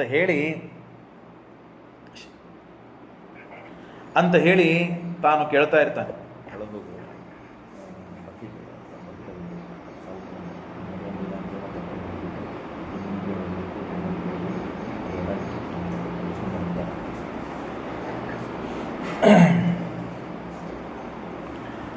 ಆಗ ಯಮದೂತರು ಸರಿ ಆಗಲಿ ಅಂತ ಹೇಳಿ ಹೊರಟು ಹೋಗ್ತಾರೆ. ವಿಷ್ಣುದೂತರು ಹೋಗ್ಬಿಡ್ತಾರೆ. ಯಮದೂತರು ಹೋದ್ರು, ವಿಷ್ಣುದೂತರು ಹೋದ್ರು, ಇವನು ಹಾಗೆ ಮಲಗಿದ್ದಾನೆ. ಇದನ್ನೆಲ್ಲ ನೋಡಿದವನು ಬಹಳ ಭಯಭೀತನಾದ. ಅವನಿಗೆ ಎಚ್ಚರ ಆಯಿತು. ಶಾಸ್ತ್ರದ ಸಂಸ್ಕಾರ ಪೂರ್ಣ ಇತ್ತು, ಶಾಸ್ತ್ರ ಅಧ್ಯಯನ ಮಾಡಿದ ವ್ಯಕ್ತಿ ಅವನು. ಹಾಗಾಗಿ ಶಾಸ್ತ್ರ ಸಂಸ್ಕಾರ ಇತ್ತು. ಆಗಿಂದಾಗ ಎದ್ದ. ಆಟ ಆಡೋರು ಆಟ ಆಡ್ತಾ ಇದ್ದಾರೆ, ಮಲಗಿದವರು ಮಲಗಿದ್ದಾರೆ, ಊಟ ಮಾಡೋರು ಊಟ ಮಾಡ್ತಾ ಇದ್ದಾರೆ, ಏನೇನು ಯಾರ್ಯಾರು ಪ್ರಸಂಗ ಏನೇನಿದೆಯೋ ಅದೆಲ್ಲ ಯಾರ್ಯಾರು ಏನೇನು ಮಾಡ್ಬೇಕು ಅದೆಲ್ಲ ಮಾಡ್ತಾ ಇದ್ದಾರೆ. ಆಗಿಂದಾಗ ಎದ್ದ, ಮಲಗಿದವ ಎದ್ದ, ಮನಿ ಬಿಟ್ಟ, ಹೊರಟ, ಕಾಡಿಗೆ ಹೋದ. ವೈಕುಂಠ ನಾಮ ಗ್ರಹಣಂ ಜಿಹ್ವಾ ಭಕ್ತುಂ ಇಹಾರ್ಹಸಿ ಕ್ವವಾಚಂ ಶಿವತಃ ಪಾಪ. ಹೋಗಿ ಅಖಂಡವಾಗಿ ತಪಸ್ಸು ಮಾಡ್ತಾ ಇದ್ದ. ಇಷ್ಟು ದಿನ ತಾನು ಏನು ಮಾಡಿ ಯೋಗ್ಯತೆ ಇದೆ, ದೊಡ್ಡದಾದ ಯೋಗ್ಯತೆ ಇದೆ, ಪ್ರತಿಬಂಧಕ ಇತ್ತು, ಪ್ರಾರಬ್ಧ ಇತ್ತು, ಹಾಗಾಗಿ ಒದ್ದಾಡಿದ. ಆ ಎಲ್ಲ ಪ್ರತಿಬಂಧಕ ಪ್ರಾರಬ್ಧ ಪಾಪಗಳನ್ನು ನಾಶ ಮಾಡಿಕೊಳ್ಳಬೇಕು ಅಂತ ಹೇಳಿ ಅವನಿಗೆ ಸೂಚನೆ ಆಗಿದೆ. ವಿಷ್ಣುದೂತರು ಬಂದು ಸೂಚನೆ ಮಾಡಿದ್ದಾರೆ. ಹಾಗಾಗಿ ತಾನು ಹೋಗಿ ಆ ಪ್ರತಿಬಂಧಕ ಪ್ರಾರಬ್ಧ ಪಾಪಗಳನ್ನು ನಾಶ ಮಾಡಿಕೊಳ್ಳಬೇಕು ಅಂತ ತಪಸ್ಸು ಮಾಡ್ತಾ ಇದ್ದ. ಏನು ಮಾಡಿದ? ಗಂಗಾಕ್ಕೆ ಹೋದ, ಗಂಗಾ ನದಿಗೆ ಹೋದ. ಅಲ್ಲಿ ಒಂದು ಗುಡಿಸಲು ಮಾಡಿಕೊಂಡು ಸರ್ವಸಂಗ ಪರಿತ್ಯಾಗ ಮಾಡಿ ತಾನು ತನ್ನ ಜೀವನವನ್ನು ಉದ್ಧಾರ ಮಾಡಿಕೊಂಡಿದ್ದಾನೆ. ಆ ಮಾಡುವ ಹಂತದಲ್ಲಿ ಇದ್ದಾನೆ. ಈ ಕಡೆಗೆ ಯಮದೂತರು ಹೋಗಿ ಯಮದೂತರು ಹೋಗಿ ಯಮನಿಗೆ ಪ್ರಶ್ನೆ ಕೇಳ್ತಾ ಇದ್ದಾರೆ. ಅಲ್ಲ, ನಾವು ಲೋಕದಲ್ಲಿ ಶಾಸನೆ ಮಾಡುವ ಒಬ್ಬನೇ ಒಬ್ಬ ವ್ಯಕ್ತಿ ಅದು ನೀನು ಅಂತ ತಿಳ್ಕೊಂಡಿದ್ದೆ. ಈಗ ವಿಷ್ಣುದೂತರು ಬಂದು ಏನೋ ಹೇಳ್ತಾ ಇದ್ದಾರೆ, ಹಾಗಾಗಿ ನಮಗೆ ಸಂದೇಹ ಬಂತು. ಏನು ಮಾಡಬೇಕು ನಮ್ಗೆ ಗೊತ್ತಾಗ್ಲಿಲ್ಲ. ಶಾಸಕನಾದವನು ಯಾರು? ನೀನು, ದೇವರು ಅಂತಂದಾಗ ಯಮದೇವತರು ಹೇಳ್ತಾರೆ, ಪರೋಮದನ್ಯೋ ಜಗದಸ್ತಶ್ಚ ಓತಂ ಪ್ರೋತಂ ಪಟವದ್ಯತ್ರ ವಿಶ್ವಂ ಯದಂ ಶತೋಸ್ಯ ಸ್ಥಿತಿ ಜನ್ಮ ಜನ್ಮನ ನಾಸ್ಯೋವದತ್ಯಸ್ಯ ವಶಂನ ಲೋಕಃ. ಎಲ್ಲವನ್ನೂ ನಾಶ ಮಾಡುವನು, ಎಲ್ಲವನ್ನು ಪ್ರೇರಣೆ ಮಾಡುವನು, ಎಲ್ಲವನ್ನು ಸ್ಥಿತಿ ಮಾಡುವನು, ಸತ್ತಾಪ್ರತೀತಿ ಪ್ರವೃತ್ತಿಗಳನ್ನು ಕೊಡುವನು ಯಾರು ಗೊತ್ತಾ? ಭಗವಂತನೇ. ಎಲ್ಲರಿಗೆ ಒಂದೊಂದು ಕೆಲಸ ಕೊಟ್ಟಿದ್ದಾನೆ. ನನಗೇನು ಕೆಲಸ ಕೊಟ್ಟಿದ್ದಾನೆ? ಪಾಪಿಷ್ಟರನ್ನ ಶಿಕ್ಷೆ ಕೊಡಬೇಕು, ನೀನು ಶಿಕ್ಷಿಸಬೇಕು ಅಂತ ಕೆಲಸ ಕೊಟ್ಟಿದ್ದಾನೆ. ಹಾಗಾಗಿ ಆ ಕೆಲಸದಲ್ಲಿ ನಾನಿದ್ದೇನೆ. ಹಾಗಾಗಿ ಆ ದೇವರೇ ಸರ್ವೋತ್ತಮ, ನಾನೆಲ್ಲ ಭೀಷಾಸ್ಮಾತ್ ವಾತಪ್ರವತೆ. ಗಾಳಿ ಬೀಸಬೇಕು ಅಂತ ಗಾಳಿ ಅಭಿಮಾನಿಯಾದ ದೇವತೆಗೆ ದೇವರು ಪ್ರೇರಣೆ ಮಾಡಿದ್ದಾನೆ, ತಾನು ಆಜ್ಞೆ ಮಾಡಿದ್ದಾನೆ, ಹಾಗಾಗಿ ಬೀಸ್ತಾನೆ. ಹೊರತು ಅವರ ಸ್ವಂತವಾದ ಸಾಮರ್ಥ್ಯ ಅಲ್ಲದು. ಕೊಟ್ಟಿದ್ದು ಅವನೇ, ಪ್ರೇರಣೆ ಮಾಡಿದ್ದು ಅವನೇ, ಆಜ್ಞೆ ಮಾಡಿದ್ದು ಅವನೇ. ಆಜ್ಞಾವನ್ನು ಶಿರಸ ವಹಿಸಿ ನಾವು ಅವನ ಪ್ರೇರಣೆಗೆ ತಕ್ಕಂತೆ ಚಲನ ಮಾಡುತ್ತೇವೆ. ಹಾಗಾಗಿ ನಮ್ದು ಏನಲ್ಲ ಅಂತ ಹೇಳಿ, ಹಾಗಾಗಿ ನಮ್ಮೆ ಇದನ್ನು ನೀವು ಎತ್ತರದಲ್ಲಿ ಇಟ್ಟುಕೊಂಡು ಮನಸ್ಸಿನಲ್ಲಿ ಇಟ್ಟುಕೊಂಡು ಹೋಗ್ರಿ. ವಿಷ್ಣು ಭಕ್ತರಲ್ಲಿ ಎಂದೂ ನೀವು ಹೋಗ್ತಕ್ಕದ್ದಲ್ಲ. ಅವರ ಸ್ಥಳ ಅಲ್ಲಿದೆ ಕರ್ಕೊಂಡು ಬರೋದು. ನಾಮೋಚ್ಚಾರಣ ಮಹಾತ್ಮ್ಯಂ ಹರೇ ಪಶ್ಯದ ಪುತ್ರಕಾಹ ಅಜಾಮಿಲೋಪಿ ಏನೈವ. ಯಾರು ಪರಮಾತ್ಮನ ನಾಮಸ್ಮರಣೆ ಮಾಡ್ತಾರೋ ಅವರನ್ನು ಎಂದೂ ಇಲ್ಲಿ ಕರ್ಕೊಂಡು ಬರಬೇಡ್ರಿ. ಹಾಗಾದ್ರೆ ಯಾರನ್ನು ಕರ್ಕೊಂಡು ಬರಬೇಕು? ಜಿಪ್ಪಾನ ಭಕ್ತಿ ಭಗವದ್ ಗುಣನಾಮಧೇಯಂ ಚೇತಶ್ಚನ ಸ್ಮರತಿ ಯಚ್ಚರಣಾರವಿಂದಂ. ಎಂದು ಯಾವಾಗಲೂ ಏನೇ ಸಮಸ್ಯೆ ಆದರೂ ದೇವರ ನಾಮಸ್ಮರಣೆಯನ್ನು ಮಾಡದೇ ಇದ್ದಂತಹ ಯಾರು ಮೂರ್ಖ ಇದ್ದಾನಲ್ಲ, ಆ ವ್ಯಕ್ತಿಯನ್ನು ಎತ್ತುಕೊಂಡು ಬನ್ನಿ. ಇಲ್ಲಿ ಅವರನ್ನು ಝಾಡಿಸೋಣ, ಅವರಿಗೆ ಶಿಕ್ಷೆ ಕೊಡೋಣ, ಅವರಿಗೆ ಬುದ್ಧಿ ಕಲಿಸೋಣ. ತಚ್ಚರಣಾರವಿಂದ ಎಂದೂ ದೇವರ ಪೂಜೆಗಳನ್ನು ಮಾಡದೇ ಇದ್ದಂತಹ ವ್ಯಕ್ತಿ ಇದ್ದಾನೆ, ಅವನನ್ನು ಕೃಷ್ಣಾಯನೋ ನಮದಿಯ ಚಿರತಾ ಏಕದಾಪಿ. ಒಂದು ದಿನವೂ ದೇವರ ಸಲುವಾಗಿ ತಲೆ ಬಾಗಿಲ್ಲ, ಗುರುಗಳಿಗೆ ಆಗಿ ತಲೆ ಬಾಗಿಲ್ಲ, ತಾನು ಸೊಕ್ಕಿನಿಂದ ಇದ್ದದ್ದನ್ನು ಬಿಟ್ಟಿಲ್ಲ. ಅಂಥ ಭ್ರಷ್ಟನಾದ ವ್ಯಕ್ತಿಯನ್ನ ಇಲ್ಲಿ ಕರೆದುಕೊಂಡು ಬನ್ನಿ. ಹೊರತು ತಸ್ಮಾತ್ ಸಂಕೀರ್ತನಂ, ಇದನ್ನ ಅನ್ವಯ ವ್ಯತಿರೇಕಗಳಿಂದ ಮನುಷ್ಯ ಏನು ಅರ್ಥ ಮಾಡಿಕೊಳ್ಳಬೇಕು ಅಂತಂದ್ರೆ, ಯಾವ ಮನುಷ್ಯ ನಾಮಸ್ಮರಣೆ ಮಾಡ್ತಾನೋ ಅವನು ಈ ಸಂಸಾರದಿಂದ ಉದ್ಧಾರನಾಗ್ತಾನೆ. ಆ ನಾಮಸ್ಮರಣೆ ಅಂತನ್ನುವ ಒಂದು ದೊಡ್ಡದಾದ ದೋಣಿಯಲ್ಲಿ ಕೂತು ಪರಮಾತ್ಮ ಅದನ್ನು ಆರಾಮಾಗಿ ಆ ವ್ಯಕ್ತಿಯನ್ನು ದಾಟಿಸಿಬಿಡ್ತಾನೆ. ಹಾಗಾಗಿ ಅವಶ್ಯವಾಗಿ ತಾನು ಜನ್ಮವನ್ನು ಉದ್ಧಾರ ಮಾಡಿಕೊಳ್ಳಬೇಕು ಅಂತ ತಿಳಿಸಿಕೊಡ್ತಾರೆ. ಹೀಗೆ ಪಾಪವನ್ನು ಮನುಷ್ಯ ಮಾಡುತ್ತಾನೆ. ಪಾಪವನ್ನು ಮಾಡಿದ್ದಕ್ಕೆ ಪ್ರಾಯಶ್ಚಿತ್ತ ರೂಪದಲ್ಲಿ ಕರ್ಮಗಳನ್ನು, ಭಕ್ತಿಯನ್ನು, ನಾಮಸ್ಮರಣೆಯನ್ನು, ಶ್ರವಣವನ್ನು ಏನು ಮಾಡ್ತಾನೋ, ನಾವೆಲ್ಲ ಏನು ಮಾಡ್ತಾ ಇದ್ದೀವಲ್ಲ, ಶ್ರವಣವನ್ನು, ನಮಸ್ಕಾರವನ್ನು ಇತ್ಯಾದಿ ಯಾವ ಅನುಸಂಧಾನ ಏನೇ ಇದ್ದರೂ ಅದಕ್ಕೆ ಒಂದೇ ಒಂದು ಗುರಿ ಉದ್ದೇಶ ಅಂತಂದರೆ ಅದು ನಾಮಸ್ಮರಣೆಯಿಂದ ಆಗುವುದು ನಮ್ಮ ಪಾಪಗಳ ನಾಶ. ಯಾರು ಮನಸ್ಸನ್ನು ಮುಟ್ಟಿ ಎದೆಯನ್ನೇ ಮುಟ್ಟಿ ಹೇಳ್ಕೊಳ್ಳಿಕ್ಕೆ ಸಾಧ್ಯವಿಲ್ಲ ನಾನು ಪಾಪ ಮಾಡಿಲ್ಲ. ಇನ್ನೊಬ್ಬರ ಮುಂದೆ ಹೇಳ್ಕೋಬಹುದು, ನಾನು ಮಾಡಿಲ್ರಿ ಪಾಪ ಮಾಡಿಲ್ಲ ಅಂತ ಹೇಳಿ ಇನ್ನೊಬ್ಬರ ಮುಂದೆ ಹೇಳ್ಕೋಬಹುದು. ಆದರೆ ತನ್ನನ್ನು ತಾನು ಮುಟ್ಟಿಕೊಂಡು ಹೇಳಲಿಕ್ಕೆ ಸಾಧ್ಯವಾಗಲ್ಲ. ಯಾಕೆ ಗೊತ್ತಾ? ಇನ್ನೊಬ್ಬ ಏಕಾದಶಿ ಇದೆ ಅಥವಾ ಯಾವುದೋ ಒಂದು ಪಾಪ ಕೆಲಸ ಮಾಡ್ತಾ ಇದ್ದಾನೆ, ಒಂದು ಕೋಲಿಯಲ್ಲಿ ಎಲ್ಲ ಬಾಗಿಲ ಕಿಟಕಿ ಹಾಕೊಂಡು ಪಾಪ ಮಾಡಬಹುದು, ಯಾರು ನೋಡಿಲ್ಲ ಅಂತ ಭಾವಿಸ್ತಾನೆ. ಈ ಪ್ರಾಕೃತವಾದ ಕಣ್ಣಿಗೆ ಕಾಣದೇ ಇದ್ದಂತೆ ನಾವು ಮಾಡಬಹುದು. ಅಪ್ರಾಕೃತರಾದ ದೇವತೆಗಳಿದ್ದಾರಲ್ಲ, ದಿಗಭಿಮಾನಿ ದೇವತೆಗಳು, ತತ್ವಾಭಿಮಾನಿ ದೇವತೆಗಳು, ನಮ್ಮಲ್ಲೇ ದೇವರಿದ್ದಾನೆ, ಅವರೆಲ್ಲ ನೋಡ್ತಾರೆ. ಯಾವ ಕಾಲಕ್ಕೆ ಇವನು ಪಾಪ ಮಾಡ್ತಾನೆ, ಪಾಪ ಮಾಡೋದಿಲ್ಲ, ಎಲ್ಲ ಗೊತ್ತಾಗ್ತದೆ ಅವರಿಗೆ. ಹಾಗಾಗಿ ಅವರೆಲ್ಲ ಲೆಕ್ಕ ಮಾಡಿಕೊಂಡಿರ್ತಾರೆ. ಹಾಗಾಗಿ ಪಾಪವನ್ನು ಮಾಡಬಾರದು. ಮಾಡಿದ ವ್ಯಕ್ತಿಯೂ ಕೂಡ ವಿವಶನಾಗಿ ಪ್ರಾಯಶ್ಚಿತ್ತವನ್ನು ಮಾಡಿಕೊಂಡರೆ ಪರಿಹಾರ ಆಗ್ತದೆ. ಪಾಪ ಪರಿಹಾರ ಆಗದೇ ಇದ್ದ ಅಂತಹ ಪಾಪ ಈ ಜಗತ್ತಿನಲ್ಲಿ ಇಲ್ಲೇ ಇಲ್ಲ. ನಾಮಕ್ಕೆ ಎಷ್ಟು ಶಕ್ತಿ ಇದೆ ಅಂತ ಅನ್ನೋದನ್ನು ತಿಳಿಸ್ತಾರೆ. ದೇವದಾನವರಿಗೆ ಯುದ್ಧವಾಗ್ತದೆ. ಯುದ್ಧದಲ್ಲಿ ದೇವತೆಗಳಿಗೆ ಸೋಲು ಆಗ್ತದೆ. ಹಾಗಾಗಿ ಮತ್ತೆ ತಮ್ಮ ರಾಜ್ಯವನ್ನು ಪಡಿಬೇಕು ಅಂತ ಹೇಳಿ ತಾವು ಪ್ರಯತ್ನ ಮಾಡ್ತಾ ಇದ್ದಾರೆ. ಯಾಕೆ ಹೀಗಾಯಿತು? ದೇವತೆಗಳು ತಮ್ಮ ರಾಜ್ಯವನ್ನು ಯಾಕೆ ಕಳೆದುಕೊಳ್ಳುವ ಪ್ರಸಂಗ ಅಂತಂದರೆ, ಒಂದು ಸಭೆ ನಡೀತಾ ಇರ್ತದೆ. ಸಭೆಯಲ್ಲಿ ಎಲ್ಲ ದೇವತೆಗಳು ಕೂತಿರ್ತಾರೆ. ದೇವತೆಗಳು ಗುರುಗಳಾದ ಬೃಹಸ್ಪತ್ಯಾಚಾರ್ಯರು ಬರುವುದು ಸ್ವಲ್ಪ ತಡವಾಗ್ತದೆ, ಅಥವಾ ಅವರು ತಡ ಮಾಡಿ ಬರಬೇಕು, ಬರ್ತಾರೆ. ಅವರಿಗೆ ಬೇರೆ ಕೆಲಸ ಇರ್ತದೆ, ಅದು ಮುಗಿಸ್ಕೊಂಡು ಬರ್ತಾರೆ. ದೇವತೆಗಳು ಬಂದಾಗ ಎಲ್ಲ ದೇವತೆಗಳು ಆ ಬೃಹಸ್ಪತ್ಯಾಚಾರ್ಯ ದೇವತೆಗಳು ಗುರುಗಳು, ಹಾಗಾಗಿ ಬಂದಿದ್ದಕ್ಕೆ ಎದ್ದು ಮರ್ಯಾದೆಯನ್ನು ಆಸನದಿಂದ ಎದ್ದು ಮರ್ಯಾದೆ ಮಾಡ್ತಾರೆ. ಇಂದ್ರ ತಾನು ಹೇಳಲಿಲ್ಲ, ಹಾಗೇ ಕೂತ್ಬಿಟ್ಟ. ಹಾಗಾಗಿ ಸೊಕ್ಕಿನಿಂದ ಕೂತಿದ್ದಾನೆ ಅಂತ ಹೇಳಿ ಬೈಲಿಲ್ಲ, ಶಾಪ ಕೊಡಲಿಲ್ಲ, ಏನೂ ಮಾಡಲಿಲ್ಲ. ತಾವು ಆ ಸಭೆಯನ್ನು ಬಿಟ್ಟು ಹೋಗ್ಬಿಟ್ಟು, ಯಸ್ಮಿನ್ ದೇಶೇನ ಸಮ್ಮಾನ ತಸ್ಮಿನ್ ದೇಶಂ ಧ್ರುವಂತರ್ಜೇತ್ ಅಂತ.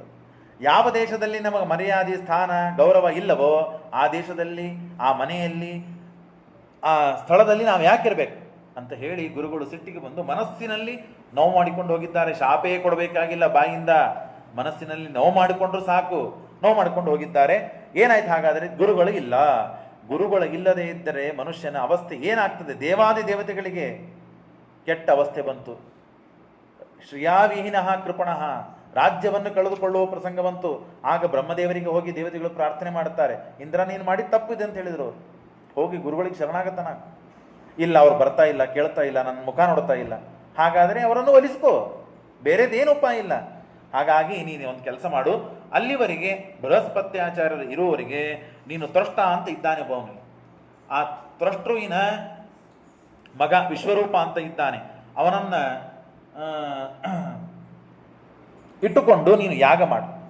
ಯಾಗವನ್ನು ಮಾಡಿದೆ ಅಂತ ಆದರೆ ನಿನ್ನ ಸಾಮರ್ಥ್ಯ ಬರ್ತದೆ, ಸೋಮರಸ ಅಂತ ಸಿಗ್ತದೆ, ಅದನ್ನು ನೀನು ಸ್ವೀಕಾರ ಮಾಡಿದರೆ ನಿನ್ನ ಸಾಮರ್ಥ್ಯ ಬರ್ತದೆ, ಆಗಲಿ ಅಂತ ಆಗಲಿ. ಯಾಗವನ್ನು ಮಾಡ್ತಾ ಇದ್ದಾಗ ಆ ವಿಶ್ವರೂಪ, ತ್ವಷ್ಟೃವಿನ ಮಗ ವಿಶ್ವರೂಪ ತಾನೇನು ಮಾಡ್ತಾನೆ, ದೇವತೆಗಳ ಪರವಾಗಿ ಯಾಗವನ್ನು ಮಾಡುವಂಥವನು ದೇವತೆಗಳಿಗೆ ಒಳ್ಳೇದಾಗಬೇಕು ಅಂತ ಆಹುತಿ ಕೊಡ್ತಾ ಇಲ್ಲವನು, ಆಹುತಿಯನ್ನು ಹಾಕಿಸ್ತಾ ಇಲ್ಲ.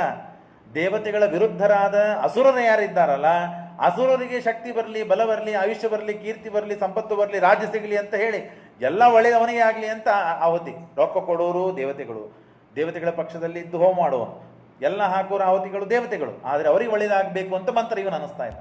ಸಿಟ್ಟು ಬಂತು ಇಂದ್ರನಿಗೆ. ಹಾಗಾಗಿ ಆ ತ್ವಷ್ಟೃವಿನ ಮಗನಾದಂತಹ ವಿಶ್ವರೂಪನ ರುಂಡವನ್ನೇ ಕಡ್ದು ಹಾಕಿಬಿಟ್ರು. 3 ತಲೆಗಳು ಅವನಿಗೆ, 3 ತಲೆಗಳಿಂದ ಒಬ್ಬೊಬ್ಬ ಒಂದೊಂದು ಪಕ್ಷಿ ಆಗಿ ಹಾರಿ ಹೋಗ್ಬಿಟ್ಟಿದೆ. ಹಾಗಾಗಿ ಅವನಿಗೆ ತ್ವಷ್ಟೃವಿಗೆ ಸಿಟ್ಟು ಬಂತು. ಹೌದಾ, ಇಂದ್ರ ನನ್ನ ಮಗನನ್ನೇ ಕೊಂದು ಹಾಕಿದ ಅಂತ ಹೇಳಿ ಇಂದ್ರನನ್ನು ಕೊಲ್ಲುವಂತ ಮಗನನ್ನು ಪಡಿಬೇಕು ಅಂತ ಹೇಳಿ ತಾನು ಯಾಗ ಮಾಡಿದ್ದಾನೆ. ಆಗ ಹುಟ್ಟಿದವನೇ ವೃತ್ರಾಸುರ. ಮಂತ್ರವನ್ನು ಹೇಳ್ತಾನೆ, ಇಂದ್ರನನ್ನು ಕೊಲ್ಲುವ ಮಗನನ್ನು ಪಡಿಬೇಕು, ವೃತ್ರಾಸುರನನ್ನ ಪಡಿಬೇಕು. ಆದರೆ ವೇದದಲ್ಲಿ ಉದಾತ್ತ, ಸ್ವರಿತ, ಪ್ಲುತ ಅಂತ 3 ಅಕ್ಷರಗಳಿರ್ತವೆ, ಸ್ವರಗಳಿವೆ, ಬೇರೆ ಬೇರೆ ಬೇರೆ ಅಕ್ಷರಗಳಿವೆ, ಸ್ವರಗಳಿವೆ. ಆ ಅಕ್ಷರಗಳನ್ನು, ಆ ಸ್ವರಗಳನ್ನು ಹಾಗಂದ್ರೇನೆ ಫಲ ಬರ್ತದಂತಿದೆ. ಹಾಗಾಗಿ ಸ್ವರವನ್ನು ಕಲಿತ ಪಂಡಿತರು, ವಿದ್ವಾಂಸರಿಂದಲೇ ಯಾಗ, ಹವನ, ಹೋಮ, ಮಂತ್ರತಂತ್ರಗಳನ್ನು ಮಾಡಿಸ್ಕೊಳ್ಬೇಕು. ಇಲ್ಲದೆ ಇದ್ದರೆ ಸುಮ್ಮನೆ ರೊಕ್ಕ ವೇಸ್ಟ್ ಆಗ್ತದೆ, ಟೈಮ್ ವೇಸ್ಟ್ ಆಗ್ತದೆ, ಸಮಯ ವೇಸ್ಟ್ ಆಗ್ತದೆ, ಫಲ ಬರುವುದಿಲ್ಲ ಅಂತ ಹೇಳ್ತದೆ ಶಾಸ್ತ್ರ. ಇಂದ್ರ ಶತ್ರೋರ್ ವಿವರ್ಧಸ್ವ ಮಂತ್ರ, ಅಲ್ಲಿ ಉದಾತ್ತ ಅನ್ನೋದ ಬಹುರಿ ಸಮಾಸ ಮಾಡಬೇಕಾಗಿತ್ತು, ಮಾಡಲಿಲ್ಲ. ಇಂದ್ರನಿಂದ ಸಾಯುವ ಮಗನನ್ನ ಪಡೀತಾನೆ ಅಂತ ಆಗ್ಬಿಡ್ತು. ಇಂದ್ರನನ್ನು ಕೊಲ್ಲುವ ಮಗನನ್ನ ಪಡಿಬೇಕು ಅಂತಾಗಿತ್ತು ಅವನಿಗೆ, ಇಂದ್ರನಿಂದ ಸಾಯುವ ಮಗನನ್ನ ಪಡಿಬೇಕು ಅಂತಾಯಿತು. ಹಾಗಾಗಿ ವೃತ್ರಾಸುರ ಮಹಾಬಲಿಷ್ಠ. ಆದರೆ ಇಂದ್ರನನ್ನು ಸೋಲಿಸಿದ, ದೇವತೆಗಳಿಗೆ ತೊಂದರೆ ಕೊಟ್ಟ, ಎಲ್ಲ ಆಯಿತು. ದೇವತೆಗಳು ಹೋಗಿ ಪ್ರಾರ್ಥನೆ ಮಾಡಿದರು. ಆಗ ಅಂತಾನೆ, ನಿನ್ನ ಹತ್ರ ಎಷ್ಟು ಶಕ್ತಿ ಇದ್ದರೂ ಅವನನ್ನು ಗೆಲ್ಲುವ ಶಕ್ತಿ ಬರಬೇಕು ಅಂತಾದರೆ ಇಲ್ಲಿ ದಧೀಚಿ ಋಷಿಗಳು ಅಂತಿದ್ದಾರೆ. ಆ ದಧೀಚಿ ಋಷಿಗಳ ಹತ್ರ ಹೋಗಿ ಅವರ ಅಸ್ಥಿಗಳನ್ನು ಕೇಳ್ರಿ, ಪ್ರಾರ್ಥನೆ ಮಾಡ್ರಿ. ಅಸ್ಥಿಗಳಲ್ಲಿ ನನ್ನ ಸನ್ನಿಧಾನ ಬರ್ತದೆ, ಶಕ್ತಿ ಸನ್ನಿಧಾನ ಬಂದಾಗ ಆ ವಜ್ರಾಯುಧದಿಂದ ಆ ವೃತ್ರಾಸುರನ ಸಂಹಾರ ಆಗ್ತದೆ ಅಂದಾಗ ಆಯಿತು ಅಂತ ಹೇಳಿ ಆ ದದೀತಿ ಋಷಿಗಳನ್ನು ಹೋಗಿ ಹೇಗೆ ಕೇಳೋದು? ಬಂದು ಹೋಗಿ ಮಂತ್ರಾಕ್ಷತೆ ಕೊಡ್ತಾರೆ, ತೀರ್ಥ ಕೊಡ್ತಾರೆ. ಭಾಳ ಅಂದರೆ ಅವರು ನಿಮ್ಮ ಎಲುಬು ಕೊಡ್ರಿ ಅಂದರೆ ಯಾರು ಕೊಡ್ಲಿಕ್ಕೆ ಸಾಧ್ಯ ಇದೆ? ಮನೆಗೆ ಹೋಗಿ ನಿಮ್ಮ ಎಲುಬು ಕೊಡ್ರಿ ಅಂದರೆ ಯಾರು ಕೊಡ್ತಾರೆ? ಕೊಡೋದಿಲ್ಲ ಅಂತ ಹೇಳಿದರು ಅವರು ಮೊಟ್ಟ ಮೊದಲಿಗೆ. ಆಗ ದಿವ್ಯ ದೃಷ್ಟಿಯಿಂದ ವಿಚಾರ ಮಾಡಿದರು. ಆಗ ಗೊತ್ತಾಯಿತು, ಓ ಇವರು ಜಗತ್ತಿಗೆ ಹಿತವಾಗಬೇಕು, ಒಳ್ಳೆಯದಾಗಬೇಕು ಅಂತ ವಿಚಾರ ಮಾಡಿದ್ದಾರೆ ಅಂತ ಹೇಳಿ ತಾವು ತಮ್ಮ ಅಸ್ಥಿಗಳನ್ನು ಕೊಟ್ಟಿದ್ದಾರೆ. ಅದ್ಭುತವಾದ ಅಸ್ಥಿಗಳನ್ನು ಕೊಟ್ಟಾಗ ಅದರಲ್ಲಿ ವಿಷ್ಣುವಿನ ಸನ್ನಿಧಾನ. ಹಾಗಾಗಿ ಇಂದ್ರನ ಜೊತೆಗೆ ಯುದ್ಧ ಮಾಡಲಿಕ್ಕೆ ಹೋಗಿದ್ದಾರೆ. ಆಗಲೂ ವೃತ್ರಾಸುರನ ಭಾರಿ ಪರಾಕ್ರಮ. ಆಗೆಲ್ಲ ಓಡ್ ಹೋಗ್ತಾ ಇದ್ದಾರೆ. ಎಲ್ಲರನ್ನು ನಿಂದ್ರಿಸ್ತಾನೆ, ನೀವು ಯಾರು ಓಡ್ ಹೋಗ್ಬೇಡ್ರಿ, ನಿಂದಿರಿಲ್ಲೇ. ಯಾಕೆ ಇಂದ್ರ, ಯಾಕೆ ತಡ ಮಾಡ್ತಾ ಇದ್ದಿ ನೀನು? ನಿನ್ನ ಹತ್ರ ವಿಷ್ಣುವಿನ ಸನ್ನಿಧಾನ ಇದ್ದ ಅಸ್ತ್ರ ಇದೆ, ವಜ್ರಾಯುಧ, ಅದನ್ನು ಪ್ರಯೋಗ ಮಾಡು, ನಾನು ಸಾಯ್ತೇನೆ, ವಿಷ್ಣುವಿನ ಸನ್ನಿಧಾನಕ್ಕೆ ಹೋಗ್ತೇನೆ ಅಂತ ಹೇಳಿ ಆ ವೃತ್ರಾಸುರ ಹೇಳಿದಾಗ ಕೊನೆಗೆ ಆ ಇಂದ್ರ ಆ ವೃತ್ರಾಸುರನ್ನ ಸಂಹಾರ ಮಾಡಿದ್ದಾನೆ. ಸಂಹಾರ ಮಾಡಿ ತನ್ನ ಸ್ಥಾನವನ್ನು, ತನ್ನ ರಾಜ್ಯವನ್ನು ತಾನು ಪಡೆದಿದ್ದಾನೆ ಅಂತ ಇಷ್ಟೆಲ್ಲ ಆದ ಮೇಲೆ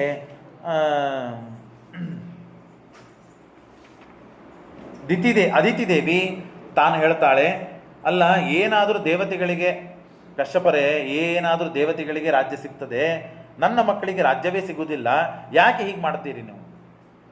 ಏನಿಲ್ಲ, ನಿಮ್ಮ ಮಕ್ಕಳ ಸ್ವಭಾವನೆ ಹಾಗಿದೆ, ಏನು ಮಾಡಬೇಕು? ಮೆಣಸಿನ್ಕಾಯಿ ಯಾಕೆ ಖಾರಿದೆ ಅಂತ ಕೇಳಿದ್ರೆ ಏನು ಹೇಳಬೇಕು?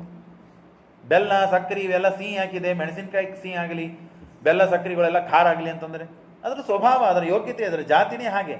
ಹಾಗಾಗಿ ಇಲ್ಲ, ನನ್ನ ಮಕ್ಕಳಿಗೆ ರಾಜ್ಯ ಸಿಗಬೇಕು, ಏನಾದರೂ ಮಾಡಿ, ನನ್ನ ಮೇಲೆ ನಿಮಗೆ ಪ್ರೀತಿ ಇಲ್ಲ ಹಾಗೆ ಅಂತ ಹೇಳಿ ಎಮೋಷ್ನಲಿ ಬ್ಲ್ಯಾಕ್ ಮೇಲ್ ಮಾಡಿಕೊಂಡು ಏನಾದರೂ ಒಂದು ವ್ರತ ಅನುಷ್ಠಾನ ಹೇಳ್ರಿ, ಏನಾದರೂ ಮಾಡಿ ನಾನು ಅದನ್ನು ಸಾಧಿಸ್ತೇನೆ, ನನ್ನ ಮಕ್ಕಳಿಗೆ ರಾಜ್ಯ ಸಿಗಬೇಕು, ಬರೀ ನನ್ನ ಸೌತಿ ಮಕ್ಕಳಿಗೆ ರಾಜ್ಯ ಸಿಗ್ತದೆ, ಹಾಗಾಗಬಾರದು ಅಂದಾಗ ಸರಿ ಆಗಲಿ ಅಂತ ಹೇಳಿ ಒಂದು ಪುಂಸವನ ವ್ರತ, ಆ ವ್ರತವನ್ನು ಮಾಡು.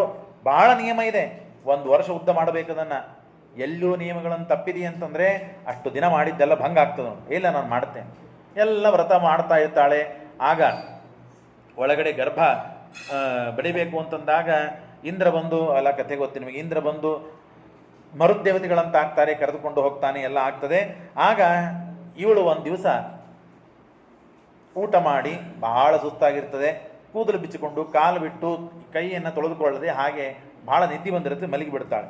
ಆಗ ಇಂದ್ರ ಬರ್ತಾನೆ, ಸಿಕ್ಕಿದ್ದು ಚಾನ್ಸು ಅಂತ ಹೇಳಿ ಗರ್ಭ ಬೆಳೆಯೋಕ್ಕಿಂತ ಮುಂಚೆ ಮಾರೋದಿ ಅಂತ ಹೇಳಿ ಅದನ್ನು ತುಂಡು ತುಂಡು ಮಾಡಿ 49 ಆಗ್ತದೆ, ಮರುದೇವತೆಗಳಂತ ಆಗ್ತಾರೆ, ದೇವತೆಗಳನ್ನು ಕರೆದುಕೊಂಡು ಹೋಗ್ತಾರೆ. ಎದ್ದು ನೋಡಿದರೆ ಗರ್ಭ ಇರೋದಿಲ್ಲ. ಏನಾಯಿತು ಅಂತಂದಾಗ ನೀನು ನಿಯಮ ಉಲ್ಲಂಘನೆ ಮಾಡಿದೆ, ನಿಯಮ ಉಲ್ಲಂಘನೆ ಮಾಡಿದ್ದಕ್ಕಾಗಿ ಇಂದ್ರ ಬಂದು ಹೀಗೆ ಮಾಡಿದ್ದಾನೆ. ಕೊನೆಗೆ ಪರೀಕ್ಷಿತ ರಾಜ ಪ್ರಶ್ನೆ ಕೇಳ್ತಾನೆ, ತಾನು ಅದಿತಿ ದೇವಿ ಏನು ಹೇಳಿದ್ಲೋ ಹಾಗೆ ಆಯ್ತಲ್ಲ, ಅವರ ಮಕ್ಕಳಿಗಷ್ಟೇ ರಾಜ್ಯ ಸಿಕ್ತು, ಹೊರತು ಇವರಿಗೆ ಸಿಗಲಿಲ್ಲ. ಹಾಗಾದರೆ ದೇವ ಪರಮಾತ್ಮನ ಮಕ್ಕಳು ಅಂತಂದಮೇಲೆ ಸಮವಾಗಿ ಎಲ್ಲರಿಗೆ ಹಂಚಬೇಕು. ಅದು ಬಿಟ್ಟು ಕೆಲವರಿಗೆ ಪ್ರೀತಿ ಮಾಡ್ತಾನೆ, ಕೆಲವರಿಗೆ ದ್ವೇಷ ಮಾಡ್ತಾನೆ, ಹೀಗೆಲ್ಲ ಯಾಕೆ ಮಾಡ್ತಾನೆ? ಸಮಪ್ರಿಯ ಸುಹೃದ್ಬಂ ಭೂತಾನಾಂ ಭಗವಾನ್ ಸ್ವಯಂ ಇಂದ್ರಸ್ಯಾರ್ಥೆ ಕಥಂ ದೈತ್ಯಾದ್ ಅವಧೀತ್ ವಿಷಮೋ ಯಥಾ.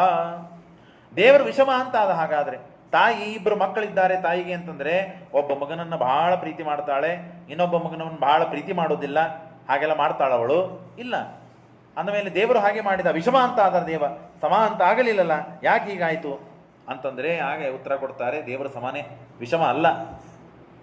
ಯಾರು ಅಪೂರ್ಣನಾದ ವ್ಯಕ್ತಿ ಇದ್ದಾನೆ ನೋಡ್ರಿ, ಅವನೆಲ್ಲ ತನ್ನನ್ನು ತಾನು ತುಂಬಿಸಿಕೊಳ್ಳಬೇಕು ಅಂತ ಹೇಳಿ ಏನೇನೋ ಘಟಾಟೋಪಗಳನ್ನು ಮಾಡಿಕೊಳ್ತಾನೆ, ಯಾರನ್ನು ಸಂತೋಷಪಡಿಸುವುದು. ಬಹಳ ಶ್ರೀಮಂತರಿದ್ದಾರೆ, ಹೋಗಿ ಜೈ ಜೈ ಹಾಕೋದು ಅವರಿಗೆ, ಅವರನ್ನು ಹೊಗಳೋದು. ಇನ್ನು ಯಾರು ಬಡವರಿದ್ದಾರೆ ಅವರನ್ನು ತೆಗಳೋದು. ಹೀಗೆಲ್ಲ ಯಾಕೆ ಮಾಡ್ತೇವೆ ನಾವು ಅಂದರೆ, ನಮ್ಮನ್ನು ನಾವು ತುಂಬಿಕೊಳ್ಳಿಕ್ಕೆ, ನಮ್ಮ ಹೊಟ್ಟೆ ತುಂಬಿಕೊಳ್ಳಿಕ್ಕೆ ನಾವು ಮಾಡ್ತೇವೆ. ಯಾಕೆ? ನಾವು ಅಪೂರ್ಣರು. ದೇವರಿಗೆ ಏನಿದೆ ಸಮಸ್ಯೆ? ದೇವತೆಗಳನ್ನು ಬೈದು ಅಥವಾ ಅವರನ್ನು ಸಂಹಾರ ಮಾಡಿ ಅವರಿಗೆ ಅನಂತಮಸಿ ಕಳಿಸಿ ದೇವರಿಗೆ ಹೊಟ್ಟೆ ತುಂಬುವುದಿಲ್ಲ. ಯಾಕೆ? ದೇವರು ಪೂರ್ಣವಿದಂ ಪೂರ್ಣಾತ್ ಪೂರ್ಣತರ ಮುಚ್ಚುತ್ತೆ. ದೇವರ ಪೂರ್ಣ ಸ್ವರೂಪ ದೇವರಿಗೆ, ಅಜ್ಞಾನಾದಿಗಳು ಯಾವ ದೋಷಗಳಿಲ್ಲ. ಅಂದ ಮೇಲೆ ದೇವರಿಗೆ ಕಾಮಕ್ರೋಧಾದಿಗಳಿಲ್ಲ. ಕಾಮಕ್ರೋಧಾದಿಗಳಿದ್ದವರಿಗೆ ನನಗಿಂತ ಅವನು ಹೆಚ್ಚಾದರೆ ಇವನಿಗೆ ಸಂಕಟ ಆಗ್ತದೆ, ಅಸಮಾಧಾನ, ಅಸೂಯ, ಮಾತ್ಸರ್ಯಗಳು, ನನಗಿಂತ ಚಲೋ ಹಾಡ್ತಾನೆ, ನನಗೆ ಹಾಡ್ಲಿಕ್ಕೆ ಬರೋದಿಲ್ಲ. ಮನುಷ್ಯನಿಗೆ ಇನ್ನೊಬ್ಬರು ನನಗೆ ಹೊಗಳಬೇಕಂತಿರ್ತದೆ. ಭಾಳ ಚಲೋ ಆಯ್ತು ರೀ ಅಂತ ಹೇಳಬೇಕು, ಭಾಳ ಚಲೋ ಹಾಡಿದ್ರಿ ಅಂತ ಹೇಳಬೇಕು, ಭಾಳ ಚಂದಿದ್ದೀರಿ ಅಂತ ಹೇಳಬೇಕು, ನಿಮ್ಮ ಮಗ ಭಾಳ ಶಾಣ ಇದ್ದಾನ, ಎಲ್ಲ ನಮಗೆ ಹೇಳಬೇಕು. ನಾವು ಇನ್ನೊಬ್ಬರಿಗೆ ಏನು ಹೇಳಬಾರ್ದು. ಹೊಗಳೋದು ನಮಗಷ್ಟೇ ಹೊಗಳೋದು, ನೀವು ಅಪೇಕ್ಷೆ ಪಡಬೇಡ. ಇದು ಮಾತ್ಸರ್ಯಾದಿಗಳು ದೋಷಾದಿಗಳಿಂದ ಮನುಷ್ಯನಲ್ಲಿ ಆಯಾ ಸ್ವಭಾವಗಳು ಬರ್ತದೆ. ಹೀಗೆ ದೇವರಲ್ಲಿ ಉಂಟಾ? ಇಲ್ಲ. ಅಂದಮೇಲೆ ದೇವರಿಗೆ ವಿಷಮ ಅಂತ ಯಾಕಾಗ್ತಾನೆ? ನಿರ್ಗುಣೋಪಿ ಅಜೋವ್ಯಕ್ತ, ಪರಮಾತ್ಮ ನಿರ್ಗುಣನಾಗಿದ್ದಾನೆ. ಸತ್ವರ್ಜ, ಈ ಎಲ್ಲ ದೋಷಗಳು ಬರುವುದು ಸತ್ವಾದಿ ಗುಣಗಳಿರೋದರಿಂದ. ಪರಮಾತ್ಮನಿಗೆ ಯಾವ ಗುಣಗಳಿಲ್ಲ, ಸತ್ವಗುಣ ಇಲ್ಲ, ರಜೋಗುಣ ಇಲ್ಲ. ಹಾಗಾಗಿ ಬಾಧ್ಯಬಾಧಕತಾಂ ಪತಃ, ದೇವರು ಬಾಧ್ಯನಾದ ವ್ಯಕ್ತಿಯಲ್ಲಿ ಇದ್ದು ಬಾಧ್ಯನಾಗುವಂತೆ ಮಾಡ್ತಾನೆ. ನಾನು ನಿನ್ನೆ ಪ್ರವಚನದಲ್ಲಿ ಹೇಳಿದೆ, ಯಾವ ವ್ಯಕ್ತಿ ಇರಲಿ ಅವನು ಶ್ರೀಮಂತ ಇದ್ದಾನೆ ಅಂದರೆ ಅವನು ಶ್ರೀಮಂತನಾದದ್ದು ದೇವರ ಅನುಗ್ರಹದಿಂದ, ದೇವರ ಸನ್ನಿಧಾನ ಇರೋದರಿಂದ. ದೇವರು ಅವನಿಗೆ ಶ್ರೀಮಂತನಾಗುವ ಯೋಗ್ಯತೆ ಕೊಟ್ಟಿದ್ದಕ್ಕೆ ತಾನು ಶ್ರೀಮಂತನಾಗಿದ್ದಾನೆ. ಭಾರಿ ಬುದ್ಧಿವಂತ. ನಾವು ಎಷ್ಟು ಮಂದಿ ಕೇಳ್ತೇವೆ, ಎಷ್ಟು ಬುದ್ಧಿವಂತರಿದ್ದೀರಿ, ಏನಾಯ್ತು ಗೊತ್ತಿಲ್ಲ, ಈ ವರ್ಷ ಅವನು ಏನು ಮಾರ್ಕೆ ತಗೊಳ್ಳಿಲ್ಲ, ಎಷ್ಟು ಹಿಂದುಳಿದು ಬಿಟ್ಟ, ಯಾಕೆ ಹಾಗಾದ? ದೇವರ ಅವಕೋಪಕ್ಕೆ ಪಾತ್ರನಾಗಿರ್ತಾನೆ. ಹಿಂದಿನ ವರ್ಷದಲ್ಲಿ ಶ್ರೀಮಂತನಾಗುವ ಏನು ಪುಣ್ಯ ಇತ್ತು, ಮುಂದಿನ ವರ್ಷದಲ್ಲಿ ಇಲ್ಲ ಅವನಿಗೆ, ಅಷ್ಟೇ. ಭಾರಿ ಬುದ್ಧಿವಂತ ದಡ್ಡಾಗಿ ಬಿಡ್ತಾನೆ, ಭಾರಿ ಶ್ರೀಮಂತ ಬಡವನಾಗ್ತಾನೆ, ಭಾರಿ ಬಡವ ಒಮ್ಮೆ ಶ್ರೀಮಂತನಾಗ್ತಾನೆ. ಯಾರ ಯೋಗ್ಯತೆಯೋ ಯಾರ ಪರಿಸ್ಥಿತಿನೋ ಒಂದೇ ಥರ ಇರೋದಿಲ್ಲ. ಯಾವಾಗಲೂ ಇದ್ದಾಗ ಸಂತೋಷದಿಂದಿರಬೇಕು, ದುಃಖದಿಂದ ಇದ್ದಾಗಲೂ ಸಂತೋಷದಿಂದಿರಬೇಕು, ಇಲ್ಲದೇ ಇದ್ದಾಗಲೂ ಸಂತೋಷದಿಂದಿರಬೇಕು. ಸಮನಾಗಿ ಮನುಷ್ಯ ಇರಬೇಕು. ಇನ್ನೊಬ್ಬರ ಆಗುವ ಸುಖ ದುಃಖಗಳನ್ನು ನೋಡಿ ಸುಖ ಪಡ್ತಾ ಇದ್ದಾನೆ ಅಂದರೆ ನಾವು ಸಂತೋಷದಿಂದಿರಬೇಕು. ಒಳ್ಳೇದಾಯ್ತಪ್ಪ, ಇಷ್ಟು ವೈಭವದಿಂದಿದ್ದಾರೆ, ದೇವರು ಒಳ್ಳೇದು ಮಾಡಲಿ ಅವರಿಗೆ. ದುಃಖದಲ್ಲಿ ಇದ್ದಿದ್ದಕ್ಕಾಗಿ ಅವ್ರನ್ನ ಬೈಬಾರದು, ಪಾಪಿಷ್ಟ್ರು. ಹಾಗಾಗಿ ಒದ್ದಾಡಲಿ, ಅವರ ಕರ್ಮ. ಅದನ್ನು ಅಧಿಕಾರ ನಮಗಿಲ್ಲ. ನಾವು ಆ ಸರದಿಯಲ್ಲೇ ಇದ್ದೇವೆ. ನಮಗೆ ಮುಂದಿನ ಕ್ಷಣ, ಮುಂದಿನ ಅವಸ್ಥೆ, ಮುಂದಿನ ವರ್ಷದಲ್ಲಿ ನಮಗೇನಾಗ್ತದೆ ನಮಗೆ ಗೊತ್ತಿಲ್ಲ. ಹಾಗಂತಕ್ಕದ್ದಲ್ಲ, ದೇವರಿಗೆ ಯಾವ ಸಮಸ್ಯೆಗಳಿಲ್ಲ. ಹಾಗಾಗಿ ಇದನ್ನು ನಾವು ಅರ್ಥ ಮಾಡಿಕೊಳ್ಳಬೇಕು. ದೇವತೆಗಳಿಗೆ ಯಾಕೆ ಗೊತ್ತಾ? ನೀವು ಒಂದು ಕತೆ ಹೇಳ್ತೇನೆ. ಶಿಶುಪಾಲ ಇದ್ದಾನೆ. ಆ ಶಿಶುಪಾಲ ದೈತ್ಯನಾಗಿದ್ದರೂ ಸಂಹಾರ ಮಾಡಿದರೆ ಅವನು ಸತ್ತು ಹೋದದ್ದಕ್ಕಾಗಿ ದೇವರು ಸಂಹಾರ ಮಾಡಿದ್ದಕ್ಕೆ ತನ್ನಲ್ಲೇನೆ ತಾನು ಪ್ರವೇಶ ಮಾಡಿದ, ದೇವರಲ್ಲಿ ಪ್ರವೇಶ ಮಾಡಿದ, ಸಾಯುಜ್ಯ ಪಡಿದ. ಅಂದಮೇಲೆ ದೇವರಿಗೆ ದೈತ್ಯರನ್ನ ಸಂಹಾರ ಮಾಡಿ ಅನಂತಮಸ್ಸಿಗೆ ಹಾಕಬೇಕು ಅಂತಿದ್ದರೆ ಶಿಶುಪಾಲನನ್ನು ಹಾಗೆ ಮಾಡ್ತಿದ್ನ ಅಂತ ಹೇಳಿ, ಅವನು ಶಿಶುಪಾಲ ಯಾರು? ಅವನದೇನು ಪರಿಸ್ಥಿತಿ? ಯಾರು ಶಿಶುಪಾಲ? ದಂತವಕ್ರ ಮತ್ತು ಹಿರಣ್ಯಾಕ್ಷ, ಹಿರಣ್ಯಕಶಿಪು, ರಾವಣ, ಕುಂಭಕರ್ಣ ಅಂತ 3 ಜನ್ಮಗಳು ಅವರಿಗಿದೆ. ಯಾಕೆ ಅವರಿಗೆ ಶಾಪವಾಗಿದೆ? ಸನಕಾದಿಗಳು ದೇವರ ದರ್ಶನಕ್ಕಾಗಿ ವೈಕುಂಠದಲ್ಲಿದ್ದ ಭಗವಂತನ ದರ್ಶನವನ್ನು ಮಾಡಿಕೊಳ್ಳಬೇಕು ಅಂತ ಅವಸರದಿಂದ ಹೊರಟಾಗ ಭಾರಿ ತೇಜಸ್ವಿಗಳು, ಜ್ಞಾನ ಅಂತಂದರೆ ತುಳುತ್ತದೆ ಅವರಲ್ಲಿ, ಅಷ್ಟು ಜ್ಞಾನವಂತರು. ಅವರನ್ನು ತಡೆದ. ದೇವರನ್ನು ಸದಾಕಾಲ ಎಲ್ಲ ಕಡೆಗೆ ನೋಡುವಂತಹ ಸಾಮರ್ಥ್ಯವನ್ನು ಪಡೆದವರಾಗಿದ್ದರು. ಇವನ ಅಹಂಕಾರವನ್ನು ಮುರಿಬೇಕು ಅಂತ ದೇವರಿಗೆ ಪರೀಕ್ಷೆ ಮಾಡಿದ್ದ, ಒಳಗೆ ಹೋಗಲಿಕ್ಕೆ ಬಿಡಲಿಲ್ಲ. ಆಗ ಶಾಪಗ್ರಸ್ತರಾದರು. ನೀವು ಅಸುರರಿಂದ ಯಾರು ನಾವು ಅಂತನ್ನುವ ತಿಳಿದೇ ನನ್ನನ್ನು ತಡೆದಿದ್ದಕ್ಕೆ ಅಸುರಾವೇಶದಿಂದ ಅವಿಷ್ಟರಾಗಿದ್ದೀರಿ. ಹಾಗಾಗಿ ನೀವು ಅಸುರರಾಗಿ ಬಿಡ್ರಿ 3 ಜನ್ಮದಲ್ಲಿ. ಅವರು ಒಳ್ಳೆ ದೇವತೆಗಳು, ದೇವರ ದ್ವಾರಪಾಲಕರು, ದೇವರ ಸೇವೆಯನ್ನು ಮಾಡೋರು.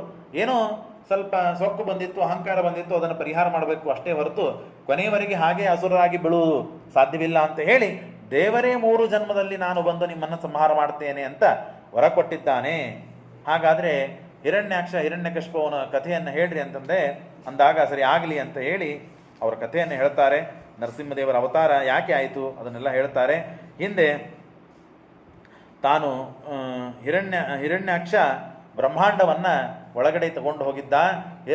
ಆದಿ ವರಾರೂಪದಿಂದ ಪರಮಾತ್ಮ ಅವನನ್ನು ಸಂಹಾರ ಮಾಡಿದ್ದಕ್ಕೆ ತನ್ನ ತಾಯಿ, ಹೆಂಡತಿ, ಮಕ್ಕಳು ಎಲ್ಲರೂ ಬಹಳ ಕಷ್ಟಪಡ್ತಾ ಇದ್ದಾರೆ. ಕಷ್ಟಪಡ್ತಾ ಇದ್ದಾಗ ಹಿರಣ್ಯಕಶಿಪು ಎಲ್ಲರಿಗೂ ಕೂಡಿಸಿಕೊಂಡು ಉಪದೇಶ ಮಾಡ್ತಾನಂತೆ. ಕಷ್ಟಪಡಬಾರದು, ದುಃಖ ಪಡಬಾರದು. ಅವ ವೀರಮರಣವನ್ನು ಹೊಂದಿದ್ದಾನೆ, ಸ್ವರ್ಗಕ್ಕೆ ಹೋಗ್ತಾನೆ ಅವನು. ವಿಷ್ಣು ಮೋಸದಿಂದ ಯಾವುದೋ ವರಾಹ ರೂಪ ಅಂತೆ ತೆಗೆದುಕೊಂಡು ಬಂದು ಕೋರೆಹಲದಿಂದ ಕೊಂದು ಹಾಕಿದ್ದಾನೆ. ಮೋಸಗಾರ ಅವನು. ಭೂತಾನಿವ ಸಂವಾಸಃ ಪ್ರಪಾಯಾಮಿವ ಸುವ್ರತೆ. ಸುಜೀವಾವೇಶದಿಂದ ಹಿರಣ್ಯಕಶಿಪು ಕೂಡ ನಮಗೆ ಉಪದೇಶ ಮಾಡ್ತಾ ಇದ್ದಾನೆ. ಸಂಸಾರದಲ್ಲಿದ್ದ ಜನ, ಸಂಸಾರಸ್ಥರು ಯಾವುದಕ್ಕೆ ದುಃಖ ಪಡಬೇಕು, ಯಾವುದಕ್ಕೆ ದುಃಖ ಪಡಬಾರದು, ಯಾವುದು ನನ್ನದು, ಯಾವುದು ನನ್ನದಲ್ಲ, ಇದನ್ನೆಲ್ಲ ಅರ್ಥ ಮಾಡಿಕೊಳ್ಳಬೇಕು ಅಂತ ಹೇಳಿ ತಾನು ತಿಳಿಸ್ಕೊಡ್ತಾ ಇದ್ದಾನೆ. ಯಥಾಂಬಸಿ ಪ್ರಚಲತಾ ತರವೋಪಿ ಲಚಾಹ. ಒಂದು ದೊಡ್ಡದಾದ ಸಮುದ್ರ ಇದೆ. ಸಮುದ್ರದಲ್ಲಿ ಆಚೆಯಿಂದ ಒಂದು ತರಂಗ ಬರ್ತಾ ಇದೆ, ಈಚೆಯಿಂದ ತರಂಗು ಬರ್ತಾ ಇದೆ. ಆ ಕಡೆಯಿಂದ ಕಟ್ಟಿಗೆ, ಈ ಕಡೆಯಿಂದ ಕಟ್ಟಿಗೆ. ಆ ಕಟ್ಟಿಗೆಗಳು ಎರಡೂ ಒಂದು ಕಡೆಗೆ ಬಂದು ಸೇರ್ತದೆ. ಎಲ್ಲಿವರೆಗೆ? ಇನ್ನೊಂದು ದಿಕ್ಕಿನಿಂದ ತರಂಗ ಬರುವವರೆಗೆ. ಅದು ಬಂತು ಅಂದರೆ ಛಿದ್ರವಾಗಿ ಹೋಗ್ತದೆ. ಹಾಗಿದ್ದಂತೆ ನಮ್ಮ ಅವಸ್ಥೆ. ಹೆಂಡತಿ, ಮಕ್ಕಳು, ಅಪ್ಪ ಅಮ್ಮ, ಮನೆ, ಅಜ್ಜ, ಕೀರ್ತಿ, ವೈಭವ ಏನಿದೆ ಸ್ವಲ್ಪ ದಿವಸ ಮಾತ್ರ. ಯಾವಾಗ ಏನಾಗ್ತದೋ ಗೊತ್ತಿಲ್ಲ. ಅರವಟ್ಟಿಗೆ ಅಂತ ಇತ್ತು ಹಿಂದಿನ ಕಾಲದಲ್ಲಿ. ಒಂದು 4 ಚತುರಂಗ ಅಂತ ಚತುರಸ್ಥ, ಅದರ ಮಧ್ಯದಲ್ಲಿ ಒಂದು ಮಹಾಂತರು ಪಾಪ ಆಚೆ ಈಚೆ ಓಡಾಡೋರಿಗೆ, ಊರಿಂದ ಊರಿಗೆ ಹೋಗೋವರಿಗೆ ಅನುಕೂಲ ಆಗಲಿ ಅಂತ ಹೇಳಿ ಮಧ್ಯದಲ್ಲಿ ಚೌರಾಸ್ತಾ ಮಧ್ಯದಲ್ಲಿ ದೊಡ್ಡದಾದ ಭಾಮಿಯನ್ನು ತೆಗೆಸಿ ಒಂದು ಹಗ್ಗ ಇಡಿಸಿ, ಒಂದು ತಂಗಿ ಕೊಡ ಇಳಿಸಿ, ಒಂದು ಮೇಲ್ ಛತ್ತು ಕಟ್ಟಿ ಬಂದವರಿಗೆ ಜಕ್ಕೊಂಡು ನೀರು ಕುಡಿದು ಊಟ ಗೀಟ ಮಾಡಿಕೊಂಡು ಮತ್ತೆ ಮುಂದೆ ತಮ್ಮ ವ್ಯವಸಾಯಕ್ಕೆ ಹೋಗಲಿ ಅಂತ ವ್ಯವಸ್ಥೆ ಮಾಡಿ ಕೊಟ್ಟಿರ್ತಾರೆ. ಆಗ ಆ ರೋಡಿಂದ ಒಬ್ಬ ಬರ್ತಾನೆ, ಈ ರೋಡಿಂದ ಈ ದಿಕ್ಕಿನಿಂದ ಒಬ್ಬ ಬರ್ತಾನೆ, ಕುಡ್ತಾನೆ, ನೀರು ಕುಡಿತಾನೆ, ತಿಂತಾನೆ. ತಿನ್ನುವವರೆಗೆ 4 ಮಂದಿ ಪರಸ್ಪರ ಮಾತನಾಡ್ತಾರೆ. ಯಾವರು, ನಿನ್ನ ಹೆಂಡತಿ ಯಾರು, ಮಕ್ಕಳು ಯಾರು, ಯಾವ ಕುಟುಂಬ, ಏನು ಮಾಡ್ತೀಯ ಎಲ್ಲ ಕೇಳ್ಕೊತಾರೆ. ಆಮೇಲೆ ಯಾವಾಗ ಸಿಗ್ತಾರೋ ಅವರು? ಸಿಗುವುದೇ ಇಲ್ಲ. ಜನ ಕದಾಚಿತ್ ಸಿಗುವುದೇ ಇಲ್ಲ. ಆಗಿದೆ ನಮ್ಮ ಅವಸ್ಥೆ. ಹೆಂಡತಿ, ಮಕ್ಕಳು, ರಾಜ್ಯ, ಕೀರ್ತಿ, ಐಶ್ವರ್ಯ ಅಂತಂದರೆ ಈಗ ಇದೇ ಸಂತೋಷ ಪಡ್ಬೇಕು. ಇಲ್ಲ ಅಷ್ಟೇ. ಹಾಗಾಗಿ ಯಾವುದಕ್ಕೂ ಸಂತೋಷ ದುಃಖವನ್ನು ಪಡೆದು, ಸಾಧನ ಆಗಲಿಲ್ಲ ಅಂದರೆ ದುಃಖ ಪಡಬೇಕು ಅಷ್ಟೇ. ಸಾಧನ ಆಯಿತು ಅಂತ ಸಂತೋಷ ಪಡೋದಿಲ್ಲ, ಇನ್ನು ಹೆಚ್ಚು ಸಾಧನ ಮಾಡಬೇಕು ಅಂತ ನಾವು ಪ್ರೇರಿತರಾಗಬೇಕು. ಹೀಗಿದೆ. ಅಂದಮೇಲೆ ಯಾಕೆ ದುಃಖ ಪಡ್ತಿ?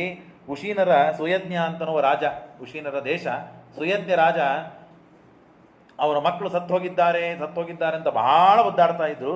ಸ್ವಯಂ ಸಾಕ್ಷಾತ್ ಯಮದೇವರು ಬಂದು ಮುಂದೆ ಆಗುವ ಕರ್ಮಗಳನ್ನೆಲ್ಲ ಮಾಡ್ರಿ, ನೀವು ತಿಳುವಳಿಕೆ ಇದ್ದವರು, ಊರಿನಲ್ಲಿ ಇದ್ದವರು, ರಾಜರು, ನೀವೆಲ್ಲ ಸತ್ತಿದ್ದಾನೆ ಅಂತ ಇಷ್ಟು ದುಃಖಪಟ್ಟರೆ ಹೇಗೆ?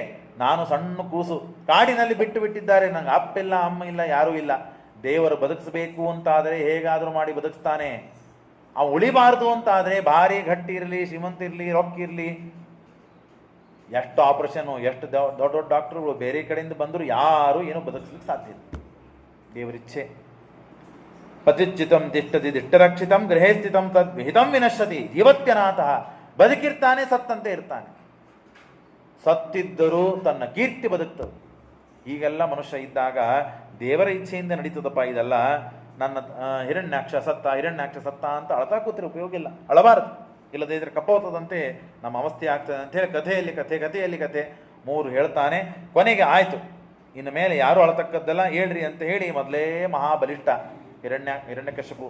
ಆಗ ಆ ನನ್ನ ತಮ್ಮನಿಗೆ ಆ ವಿಷ್ಣುವನ್ನು ಸಂಹಾರ ಮಾಡಿ ಅವನ ರಕ್ತದಿಂದ ನಾನು ತರ್ಪಣ ಕೊಡ್ತೇನೆ, ಇದು ನನ್ನ ಪ್ರತಿಜ್ಞೆ, ಇದನ್ನು ನೀವು ಎಲ್ಲರೂ ತಿಳಿದುಕೊಂಡು ಜೀವನ ಮಾಡಿರಿ ಅಂತ ಹೇಳಿ ಅವರಿಗೆ ಎಚ್ಚೆತ್ತು ಕೊಟ್ಟು, ಇಷ್ಟೊತ್ತನ ಎಲ್ಲ ಉಪದೇಶ ಮಾಡಿದ. ಎಲ್ಲ ಆಗುವುದು ದೇವರಿಂದಲೇ, ನಾವೇನು ಎಲ್ಲ ಮಾಡೋದು ದೇವರಿಗೆ ಪ್ರೇರಣೆ ಇಲ್ಲದೆ ಸಾಧ್ಯವಿಲ್ಲ ಅಂತ ಉಪದೇಶ ಮಾಡಿ ಮತ್ತೆ ಆ ಸುಜೀವಾವೇಶ ಹೋಯಿತು, ಮತ್ತೆ ಅಸುರಾವೇಶವಾಯಿತು. ಅಸುರನೇ ಸ್ವಯಂ ತಾನು. ಹಾಗಾಗಿ ತಾನು ಮಂದರದ್ರೋಣ್ಯಾಂ ಸತಪಃ ಪರಮಾದುರಾಂ, ಮಂದರದ್ರೋಣಿಗೆ ಹೋಗಿದ್ದಾನೆ. ಮಂದರದ್ರೋಣಿಗೆ ಹೋಗಿ ಊರ್ಧ್ವಭಾವು, 2 ಕೈಗಳನ್ನು ಎತ್ತಿ ಒಂಟು ಕಾಲ ಮೇಲೆ ನಿಂತು ತಾನು ತಪಸ್ಸನ್ನು ಮಾಡ್ತಾ ಇದ್ದಾನೆ. ಒಂದೇ ಬಟ್ಟು ಮೇಲೆ ನಿಂತು. ಎಷ್ಟು ಕಾಲ? ಎಲ್ಲರೂ ಹೇಳಿದ್ರಂತೆ ಅವನಿಗೆ, ನೀ ಯಾರನ್ನು ಕುರಿತು ತಪಸ್ಸು ಮಾಡ್ತಾ ಇದ್ದಿ? ಯಾರು ದೇವರನ್ನು ಕುರಿತು ಪ್ರಾರ್ಥನೆ ಮಾಡ್ತಾ ಇದ್ದಿ? ಬ್ರಹ್ಮದೇವರಂದ್ರೆ ಯಾರು? ದೇವರ ಮಗ. ದೇವರ ಮಗನ ಹತ್ರ ಹೋಗಿ ನಿನ್ನ ಅಪ್ಪನ ಕೊಲ್ತೇನೆ ನಾನು, ನನಗೆ ವರ ಕೊಡು ಅಂದ್ರೆ ಕೊಡ್ತಾನೇನವನು? ಬ್ರಹ್ಮದೇವರ ಸ್ಥಾನ ಕೇಳ್ತಾ ಇದ್ದಿ. ನಿಮ್ಮ ಮನೆಗೆ ನನಗೆ ಪ್ರವಚನ ಕರೆದಿರಿ, 4 ದಿವಸ, 8 ದಿವಸ, 1 ವಾರ, 15 ದಿವಸ ಆಚಾರ ಪ್ರವಚನ ಆಗಬೇಕು. ಆಯ್ತಪ್ಪ, ಬರ್ತೇನೆ. ಪ್ರವಚನ ಹೇಳಿದ ಮೇಲೆ ನಾನು ಕೇಳಿದೆ, ನಿನ್ನ ಮನೆ ನನಗೆ ಬರೆದು ಕೊಟ್ಬಿಡಪ್ಪ. ನಿಮ್ಮ ತಂಟೆಗೆ ಬರೋದಿಲ್ಲ ಸ್ವಾಮಿ, ನೀವು ಇಲ್ಲಿಂದ ಜಾಗ ಖಾಲಿ ಮಾಡ್ರಿ. 4 ದಿವಸ ನಾವು ಇದ್ದ ಮಾತ್ರಕ್ಕೆ ಆ ಮನೆ ನಮ್ದಾಗ್ತದ? ಹಾಗೆ ತಪಸ್ಸು ಯಾರನ್ನು ಕುರಿತು ಮಾಡ್ತಾ ಇದ್ದಾನೆ? ಬ್ರಹ್ಮದೇವರನ್ನು ಕುರಿತು. ವರ ಕೇಳೋದು ಯಾರನ್ನ? ಬ್ರಹ್ಮದೇವರನ್ನ ಕುರಿತು. ಏನಂತ? ನಿನ್ನ ಜಾಗ ನನಗೆ ಕೊಡು, ನಿನ್ನ ಸ್ಥಾನ ನನಗೆ ಕೊಡು, ಸತ್ಯಲೋಕಾಧಿಪತ್ಯ ನನಗೆ ಸಿಗಬೇಕು, ನೀನು ಹುಟ್ಟಿದ ಯಾವ ಪದಾರ್ಥದಿಂದ ಸಾಯ್ತಕ್ಕದ್ದಲ್ಲ ಅಂತ ವರ ಕೇಳಲಿಕ್ಕೆ ತಪಸ್ಸಿಗೆ ಹೊರಟಿದ್ದಾನೆ. ಬ್ರಹ್ಮದೇವರು ವರ ಕೊಡಬೇಕೋ ಬೇಡ? ಕೊಡಬಾರದು. ಕೊಟ್ಟರೋ ಇಲ್ಲೋ? ಕೊಟ್ಟರು. ಯಾಕೆ? ತಪಸ್ಸಿನ ಮಹಿಮೆ ಅದು, ಆ ತಪಸ್ಸಿನ ಸಾಮರ್ಥ್ಯ. ಯಾರೂ ಇಲ್ಲ ಅಂತಕ್ಕದ್ದಲ್ಲ, ಹೇಗೆ ಮಾಡಬೇಕು ಹಾಗೆ ಮನುಷ್ಯ, ಕೆಟ್ಟ ಇರಲಿ, ಭ್ರಷ್ಟ ಇರಲಿ, ದುಷ್ಟನೇ ಇರಲಿ, ಅಸುರನೇ ಇರಲಿ, ದೇವತೆನೇ ಇರಲಿ, ಹೆಣ್ಣೆ ಆಗಲಿ, ಗಂಡಾಗಲಿ, ಯಾರೇ ತಪಸ್ಸು ಮಾಡಬೇಕಾದ ರೀತಿಯಲ್ಲಿ ತಪಸ್ಸು ಮಾಡಿದ ಅಂತ ಆದರೆ ಅವನಿಗೆ ವರ ಸಿಗಲೇಬೇಕು. ಇಲ್ಲದೇ ಇದ್ರೆ ವೇದ ಇದು ಅಪ್ರಮಾಣವಾಗ್ತದೆ. ದೇವರು ಮಾಡಿಕೊಂಡ ನಿಯಮ ಇದು ವಿರುದ್ಧವಾಗಿ ನಡೆದುಕೊಂಡಂತೆ ಆಗ್ತದೆ. ಅವನು ಹೇಳ್ತಾನೆ, ಅವನು ಕೊಡಲಿಲ್ಲ, ಈ ಜನ್ಮ ಹೋಯಿತು, ಮುಂದಿನ ಜನ್ಮ ಬರ್ತದೆ, ಮುಂದಿನ ಜನ್ಮದಲ್ಲಿ ತಪಸ್ಸು ಮಾಡ್ತೇನೆ. ಯಾಕೆ? ಕಾಲಾತ್ಮನಶ್ಚ ನಿತ್ಯತ್ವ. ಆ ಹಿರಣ್ಯಕಶಿಪು ಏನಂತಾರೆ ಛಲ ನಾವು ನೋಡಿ ಕಲ್ಕೋಬೇಕು. ಅವನು ಕೆಟ್ಟ ಉದ್ದೇಶದಿಂದ ಕೆಟ್ಟದ್ದಾಗಿ ಮಾಡಲಿಕ್ಕೆ ವಿಚಾರ ಮಾಡಿದ, ಹಾಗಾಗಿ ಸತ್ತ. ಆದರೆ ತಪಸ್ಸು ಮಾತ್ರ ನಿಜವಾಗಿ ಕಷ್ಟದಿಂದಲೇ ಮಾಡಿದ, ಅವನು ದುಃಖದಿಂದ ಮಾಡಲಿಲ್ಲ. ಹೇಳ್ತದೆ ಶಾಸ್ತ್ರ, ಕಾಲೋತ್ಪನ್ನಶ್ಚ ನಿತ್ಯತ್ವ ಸಾಧಗಿಷ್ಯೆ ತಥಾತ್ಮನಃ. ಕಾಲ ನಿತ್ಯ, ಆತ್ಮ ನಿತ್ಯ. ನೀವು ವಿಚಾರ ಮಾಡಿದ್ರಲ್ಲ, ದೇವತಾ ಪಕ್ಷರು ಬಂದು ಬ್ರಹ್ಮದೇವರಿಗೆ ಕಿವಿಯಲ್ಲಿ ಊದಿ ಅವನಿಗೆ ಸ್ವಾಮಿ ತಪಸ್ಸಿಗೆ ವರ ಕೊಡಬೇಡ್ರಿ ಅಂತ ಹೇಳಿ ಬಿಟ್ಟರೆ ಬಿಡ್ಲಿ, ಅವ್ರು ಕೊಡುವವರಿಗೆ ನಾನು ತಪಸ್ಸು ಮಾಡೋನೆ. ದೇಹ ಸಾಯ್ತದೆ, ಸಾಯ್ಲಿ. ಆತ್ಮ ನಿತ್ಯ, ಕಾಲ ನಿತ್ಯ. ಮುಂದಿನ ಜನ್ಮದಲ್ಲಾದರೂ ನಾನು ಸಾಧಿಸಿ ಪಡಿತೇನೆ. ಈ ಹೆಟ ನಮಗೆಲ್ಲ ಬೇಕು. ಒಂದು ದಿವಸ ಆಯಿತು, ನಾವು ಏನು ಮಾಡ್ತೇವೆ, ಒಂದು 7 ದಿವಸ ಪ್ರದಕ್ಷಿಣೆ ಹಾಕ್ತೇವೆ, ಒಂದು 10 ದಿವಸ, ಭಾಳ ಅಂದರೆ 21 ದಿವಸ. ಆಮೇಲೆ ಸಿಗಲಿಲ್ಲ, ನಮಗೆ ಫಲ ಬಿಟ್ಬಿಡ್ತೇವೆ ನಾವು. ಹಾಗೆ ಮಾಡಬಾರ್ದಂತೆ. ಫಲ ಸಿಗುವವನಿಗೂ ಸಾಧಿಸಬೇಕು. ನಿನಗೆ ಫಲ ಸಿಕ್ಕಿಲ್ಲ ಅಂದರೆ ನಿನ್ನ ಕರ್ಮ ಸರಿಯಾಗಿ ಮಾಡಿಲ್ಲ ಅಂತ ಅರ್ಥ, ಅಥವಾ ಇನ್ನು ಮಾಡಬೇಕಾಗಿದೆ ಅಂತ ಅರ್ಥ. ಅದನ್ನು ಅರ್ಥ ಮಾಡಿಕೊಂಡು ನಾವು ಸಾಧನದಲ್ಲಿ ಮುಂದುವರಿಬೇಕೇ ಹೊರತು 4 ದಿವಸ ಮಾಡಿ ಬಿಟ್ಟು ಸಿಕ್ಕಿಲ್ಲ, ಹೇಳಿದವ್ರನ್ನ ಬೈದು ಇದ್ದವ್ರನ್ನ ಬೈದು ಯಾಕರೆ ಹೇಳಿದ್ರವರು ಅಂತ ಹೇಳಿ ಎಲ್ಲ ಹಂಚ್ಕೊಂಡು ಬೇಡ ಅಂಥೇಳಿ ಹೀಗೆಲ್ಲ ಆಗುವ ಸಮಸ್ಯೆ ಯಾಕೆ ಗೊತ್ತಾ? ನಮಗೆ ವಿಶ್ವಾಸ ಇಲ್ಲ. ಈ ಹಿರಣ್ಯಕಶಿಪು ಮಾಡಿದಂತಹ ಘೋರವಾದ ತಪಸ್ಸು ಮಾಡಬೇಕು. ಯಾಕೆ ಫಲ ಸಿಗುವುದಿಲ್ಲ? ಎಂಥ ಫಲ ಆದರೂ ಸಿಕ್ಕೇ ಸಿಗ್ತದೆ. ಕಾಲಾತ್ಮನಶ್ಚ ನಿತ್ಯತ್ವ ಸಾಧಗಿಷ್ಯೆ ತಥಾತ್ಮನಃ. ಭವಾಯ ಭೂಸೆ ಭೂತ್ಯೆ ಕ್ಷೇಮಾಯ ವಿಜಯಾಯ ಚ. ಏನಾದರೂ ಯಾರಾದರೂ ನನಗೆ ವರ ಕೊಡಲಿಕ್ಕೆ ಬೇಕು ಅಂತ ಗಟ್ಟಿ ಮನಸ್ಸು ಮಾಡಿ ಉತ್ತಿಷ್ಟು. ಆಗ ಬ್ರಹ್ಮದೇವರಿಗೆ ಹೋಗಿ ದೇವತೆಗಳೆಲ್ಲ ಪ್ರಾರ್ಥನೆ ಮಾಡ್ತಾರೆ, ಸ್ವಾಮಿ ನಮ್ಮ ಅವಸ್ಥೆ ಮುಗೀತು, ನೀವು ಆ ಮೂರ್ಖನಿಗೆ ಏನಾದರೂ ತಪಸ್ಸಿಗೆ ವರ ಕೊಡ್ತಕ್ಕದ್ದಲ್ಲ ಅಂದಾಗ, ಅಲ್ಲ ಹಾಗೆ ಸಾಧ್ಯ ಇಲ್ಲಪ್ಪ, ಏನೇನಾಗಬೇಕು, ಯಾವ ಕಾಲಕ್ಕೆ ಏನೇನಾಗಬೇಕು ಅದೆಲ್ಲ ಆಗಲಿಕ್ಕೆ ಬೇಕು. ಹಾಗಾಗಿ ಅವನಿಗೆ ತಪಸ್ಸಿಗೆ ಮೆಚ್ಚಿ ನಾನು ವರ ಕೊಡಲಿಕ್ಕೆ ಬೇಕು ಅಂತ ಹೇಳಿ ಬ್ರಹ್ಮದೇವರು ಹೋಗಿದ್ದಾರೆ. ಅವನು ಮೇಲೆ ತಳಗೆ ಎಲ್ಲಿ ನಿಂತು ತಪಸ್ಸು ಮಾಡ್ತಾ ಇದ್ದ. ಸುತ್ತಲೂ ಹುತ್ತು ಬೆಳೆದಿದೆ, ಮೇಲೆ ಹುತ್ತಿನ ಮೇಲೆ ಗಿಡ ಬೆಳೆದಿದೆ, ಎಲ್ಲ ಕಡೆಗೆ ಇರುವಿಗಳು ಓಡಾಡ್ತಾ, ಇರುವಿಗಳು ಮನಿ ಮಾಡಿಕೊಂಡಿವೆ. ಮೈಯಲ್ಲಿ ಎಲುಬು ಬಿಟ್ಟರೆ ಇನ್ನೇನೂ ಇಲ್ಲ ಅವನಿಗೆ. ನೀವು ಪಂಚಾಂಗ ಶ್ರವಣದಲ್ಲಿ ಕೇಳಿದ್ದೀರಿ, ಆ ಕಾಲದಲ್ಲಿ ಅಸ್ಥಿಗತ ಪ್ರಾಣ. ಅಸ್ಥಿ ಎಲ್ಲಿವರೆಗೆ ಬದುಕಿರ್ತದೋ ಅಲ್ಲಿವರೆಗೆ ಪ್ರಾಣ ಜೀವ ಉಳಿತಾನೆ. ಹಾಗಾಗಿ ಗಟ್ಟಿಮುಟ್ಟಿಯಾಗಿದ್ದ. ಕಮಂಡಲದಿಂದ ನೀರನ್ನು ಪ್ರೋಕ್ಷಣೆ ಮಾಡಿದರಂತೆ ಬ್ರಹ್ಮದೇವರು. ಮತ್ತೆ ದಷ್ಟ ಪುಷ್ಟವಾದ ದೇಹವನ್ನು ತಾನು ಹೇಗಿತ್ತೋ ಅದಕ್ಕಿಂತ ಹೆಚ್ಚು ಶಕ್ತಿಶಾಲಿಯಾಗಿ ನಿಂತ. ಬ್ರಹ್ಮದೇವರಿಗೆ ನಮಸ್ಕಾರ ಮಾಡಿದ. ನಮಸ್ಕಾರ ಮಾಡಿ ನನಾಮ ಶಿರಸಾ ಭೂಮೌ ತದ್ದರ್ಶನ ಉತ್ಸವ. ಭೂಮಿಯಲ್ಲಿ ನಮಸ್ಕಾರ ಮಾಡಿ ಬ್ರಹ್ಮದೇವರ ದರ್ಶನಕ್ಕಾಗಿಯೇ ಎಷ್ಟು ವರ್ಷಗಳ ಕಾಲ ತಪಸ್ಸು ಮಾಡಿದ್ದಕ್ಕೆ ಸಂತೋಷ ಆಯಿತು ಅವನಿಗೆ. ಬ್ರಹ್ಮದೇವರು ಒಲಿದು ಬಂದರು ಅಂತ ಹೇಳಿ, ಕಲ್ಪಾಂತೆ ಕಾಲಸೃಷ್ಟೇನ ಯೋಂಧೇನ ತಮಸಾವೃತಂ. ಆಯ್ತಪ್ಪ, ಬಹಳ ಘೋರ ತಪಸ್ಸು ಮಾಡಿದಿ, ನನಗೆ ಸಂತೋಷವಾಯಿತು. ಏನು ಬೇಕು ನಿನಗೆ ಹೇಳು. ಬ್ರಹ್ಮದೇವರು ಅಂದರೆ ಯಾರು? ಅಜ್ಜ, ಕಶ್ಯಪ ಪುತ್ರ ಇವನು. ಅಂದ ಮೇಲೆ ಕಶ್ಯಪ ಬ್ರಹ್ಮದೇವರ ಮಗ, ಹಾಗಾಗಿ ಅಜ್ಜ ಬಂದ, ಸಾಕ್ಷಾತ್ಕಾರ ಆಯಿತು. ನಿಂತ ಏನು ಬೇಕು ನಿನಗೆ? ಸ್ವಾಮಿ, ನೀವು ಯಾವ ಪದಾರ್ಥವನ್ನು, ನಿಮ್ಮಿಂದ ಯಾವ ಪದಾರ್ಥಗಳು ಹುಟ್ಟಿವೆಯೋ ಆ ಯಾವ ಪದಾರ್ಥದಿಂದಲೂ ನಾನು ಸಾಯಬಾರದು. ದೇವ, ಅಸುರ, ದಾನವ, ಪಶು, ಪಕ್ಷಿ, ಪ್ರಾಣಿ, ಕಿಮಿ, ಕೀಟ, ಜಡ, ಅಜಡ, ಚೇತನ, ದೇವರು ಯಾರಿಂದ ಸಾಯಬಾರದು. ನಾನು ಹಗಲು ಸಾಯಬಾರದು, ರಾತ್ರಿ ಸಾಯಬಾರದು, ರಾತ್ರಿ ಸಾಯಬಾರದು, ಏನೇನೋ ಹೊರಗಳು ಎಲ್ಲ ಗೊತ್ತಿದ್ದಾರೆ. ಆಗ ನೀನು ಕಷ್ಟಪಟ್ಟು ಮಾಡಿದ ತಪಸ್ಸಿಗೆ ನಾನು ಇಲ್ಲ ಅನ್ನೋದಿಲ್ಲ, ಆದರೆ ನೀನು ಕೇಳುವಂತಹ ವರಗಳು ಮಾತ್ರ ಅತ್ಯಂತ ದುರ್ಲಭ. ನನ್ನತನ ಇದು ಸಾಧ್ಯ ಇದೆ, ಆದರೆ ನನ್ನ ಮೇಲೆ ಒಬ್ಬನು ಇದ್ದಾನೆ, ಅವನೇನು ಮಾಡ್ತಾನೆ ಅದನ್ನು ನೀನು ಅನುಭವಿಸ್ಬೇಕು ಅಂತನ್ನುವ ಅರ್ಥದಲ್ಲಿ ತಥಾಪಿ ವಿರತಮ್ಯಾಂ ವರಾನ್ ಯದಪಿ ದುರ್ಲಭಾನ್ ಅಂದಾಗ ನೇರವಾಗಿ ವರ ಸಿಕ್ತು. ಆಗಿಂದಾಗೆ ಮನೆಗೆ ಹೋದ್ನೋ ಇಲ್ಲೋ ಗೊತ್ತಿಲ್ಲ, ಸೀದಾ ಸ್ವರ್ಗಕ್ಕೆ ಹಾರಿದ. ಹಾರಿ ಅಲ್ಲಿದ್ದಂತಹ ಎಲ್ಲ ದೇವತೆಗಳನ್ನು ವಶ ಮಾಡಿಕೊಂಡ. ಎಲ್ಲರನ್ನ ತನ್ನ ಕೈಯಲ್ಲಿ ಕುಡಿಸುವಂತೆ ಮಾಡಿದ. ಕೂಡಂದ್ರೆ ಕೂಡಬೇಕು, ಏಳಂದ್ರೆ ಏಳಬೇಕು, ಮಲಗಂದ್ರೆ ಮಲಗಬೇಕು. ಸೂರ್ಯ ರಾತ್ರಿ ಬಿಸಿಲು ಕೊಡಬೇಕು, ಅವನು ಸತ್ಯಬೋಧರಾಗ್ಬಿಟ್ಟ. ಅವನು ರಾತ್ರಿ ಬಿಸಿಲು ಕೊಡ್ಬೇಕು ಕೊಡ್ಬೇಕಷ್ಟೇ. ಅವನು ರಾತ್ರಿ ಚಂದ್ರ ನೀನು ಇರ್ತಕ್ಕದ್ದಲ್ಲ, ಬೆಳಗ್ಗೆ ಇರಬೇಕು. ನಾನು ಅಸ್ತವ್ಯಸ್ತ ಮಾಡ್ಲಿಕ್ಕೆ ಪ್ರಾರಂಭ ಮಾಡಿದ. ನಕ್ಷತ್ರಗಳಿಗೆ ಪ್ರಕಾಶ ಇಲ್ಲದಿದ್ದಂತೆ ಮಾಡಿದ. ತನ್ನ ಸಾಮರ್ಥ್ಯವನ್ನ ಬಹಳ ತೋರಿಸ್ಲಿಕ್ಕೆ ಪ್ರಾರಂಭ ಮಾಡಿದ. ಆವಾಗ ದೇವತೆಗಳು, ಸ್ವಾಮಿ ನಾವೆಲ್ಲ ನೀವು ಪ್ರಾರ್ಥನೆ ಮಾಡಿದ್ವಿ ವರ ಕೊಡಬೇಡ ಅಂತ ಹೇಳಿ. ವರವನ್ನ ಕೊಡೋದು ಸಹಜ. ತಪಸ್ಸಿಗೆ ಕೊಟ್ಟ ಮೇಲೆ ಅವನು ಸರಿಯಾಗಿ ಬಳಕೆ ಮಾಡಿಕೊಂಡ ವರವನ್ನ, ಅವನು ಉಳಿತಾನೆ, ಇಲ್ಲದೆ ಸಾಯ್ತಾನೆ. ಎಷ್ಟು ದಿವಸ ಮರಿತಾರೆ ಯಾರಾದರೂ? ಎಷ್ಟು ದಿವಸ ಇರ್ಲಿಕ್ಕೆ ಸಾಧ್ಯ ಇದೆ ಪಾಪವನ್ನು ಮಾಡಿ? ಮನುಷ್ಯ ಪುಣ್ಯವನ್ನು ಮಾಡಿದರೇನೇ ಬದುಕುವುದು ಕಷ್ಟ ಇದೆ. ಪಾಪ ಮಾಡಿದರೆ ಬದುಕ್ತಾನ ಮನುಷ್ಯ? ಇಲ್ಲ. ಅಂದಮೇಲೆ ಯದಾ ದೇವೇಶು ವೇದೇಶು ಗೋಷು ವಿಪ್ರೇಷು ಸಾಧುಷು, ವೇದಕ್ಕೆ, ದೇವತೆಗಳಿಗೆ, ಆಕಳಿಗೆ, ನನ್ನ ಭಕ್ತರಿಗೆ ಎಂದು ಅವ ಅಪಚಾರ ಮಾಡ್ತಾನಲ್ಲ, ಅವನ ಅಂತ್ಯ ಬಂದಿದೆ ಅಂತ ಅರ್ಥ. ಹಾಗಾಗಿ ಎಲ್ಲರಿಗೆ ಅಪಚಾರ ಮಾಡಿದ್ದಾನೆ, ನನ್ನ ಭಕ್ತ ಬರ್ತಾನೆ, ಅವನಲ್ಲಿ ಹುಟ್ಟುತ್ತಾನೆ, ಆಗ ಅವನನ್ನು ನಾನು ಸಂಹಾರ ಮಾಡ್ತೇನೆ ಆಯಿತು ಅಂತ ಹೇಳಿ ಲಾದ, ಅನುಲಾದ, ಪ್ರಹ್ಲಾದ, ಕೊನೆಗೆ ಪ್ರಹ್ಲಾದ ಅಂತನ್ನುವ 4 ಮಂದಿ ಮಕ್ಕಳು. ಅದರಲ್ಲಿ ಪ್ರಹ್ಲಾದ ಅತ್ಯಂತ ಭಗವದ್ಭಕ್ತ, ಎಂದೂ ದೇವರನ್ನ ಬಿಟ್ಟು, ದೇವರ ಸ್ಮರಣೆಯನ್ನು ಬಿಟ್ಟು ಅಳಗಾಡಿದವನಲ್ಲಮ್ಮ. ಆಟ ಇಲ್ಲ, ಊಟ ಇಲ್ಲ, ನಿದ್ದೆ ಇಲ್ಲ, ಸದಾಕಾಲ ದೇವರ ಸ್ಮರಣೆ. ಎಷ್ಟು ವರ್ಷ ಅವನಿಗೆ? 6 ವರ್ಷದ ಕೂಸು. ನೆಸ್ತ ಕ್ರೀಡನಕೋ ಬಾಲಃ ಜಡವತ್ ಮನಸ್ತತ. ಹೇಗೆ ಬಿಟ್ಟಿರ್ಲಿಕ್ಕೆ ಸಾಧ್ಯ? 1 ತಾಸು ಅಥವಾ 1.5 ತಾಸು ನಾವು ಏನಾದರೂ ಪ್ರವಚನ ಹೆಚ್ಚು ಹೇಳಿದ್ರೆ ನಮ್ಗೆ ಗಂಟ್ಲು ಒಣಗ್ತದೆ. ನೀವೆಲ್ಲ ಕೈ ಎತ್ತಿರಿ, ಕಾಲು ಎತ್ತಿರಿ, ಟೈಮ್ ನೋಡ್ತೀರಿ, ಮುಗಿಸ್ರಿ ಆಚಾರ ಅಂತ ತೋರಿಸ್ತೀರಿ. ನಮಗೆಲ್ಲ ಸಹನೆ ಆಗ್ಲಿಕ್ಕೆ ಸಾಧ್ಯವಿಲ್ಲ. ಆದರೆ ಸಣ್ಣ ಕೂಸು ನೀರಡಿಕಿಲ್ಲ, ಹಸಿವಿಲ್ಲ, ಬಾಯಾರಿಕಿಲ್ಲ, ತಿನಸಿಲ್ಲ, ಉಣಸಿಲ್ಲ, ಪ್ರೀತಿ ಇಲ್ಲ, ಸ್ನೇಹ ಇಲ್ಲ, ಆಟ ಇಲ್ಲ, ದೇವರಿಲ್ಲ, ದೇವರು ಬಿಟ್ಟು ಎಲ್ಲ ಇದೆ.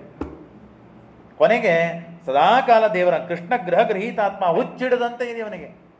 ಕೆಲವರಿಗೆ ತಾಯಿ ಹುಚ್ಚಿಡ್ತದೆ ಕೂಸುಗಳಿಗೆ, ಬಿಟ್ಟೇ ಇರೋದಿಲ್ಲ. ಕೆಲವರಿಗೆ ತಂದೆ ಹುಚ್ಚಿರ್ತದೆ ಕೂಸುಗಳಿಗೆ.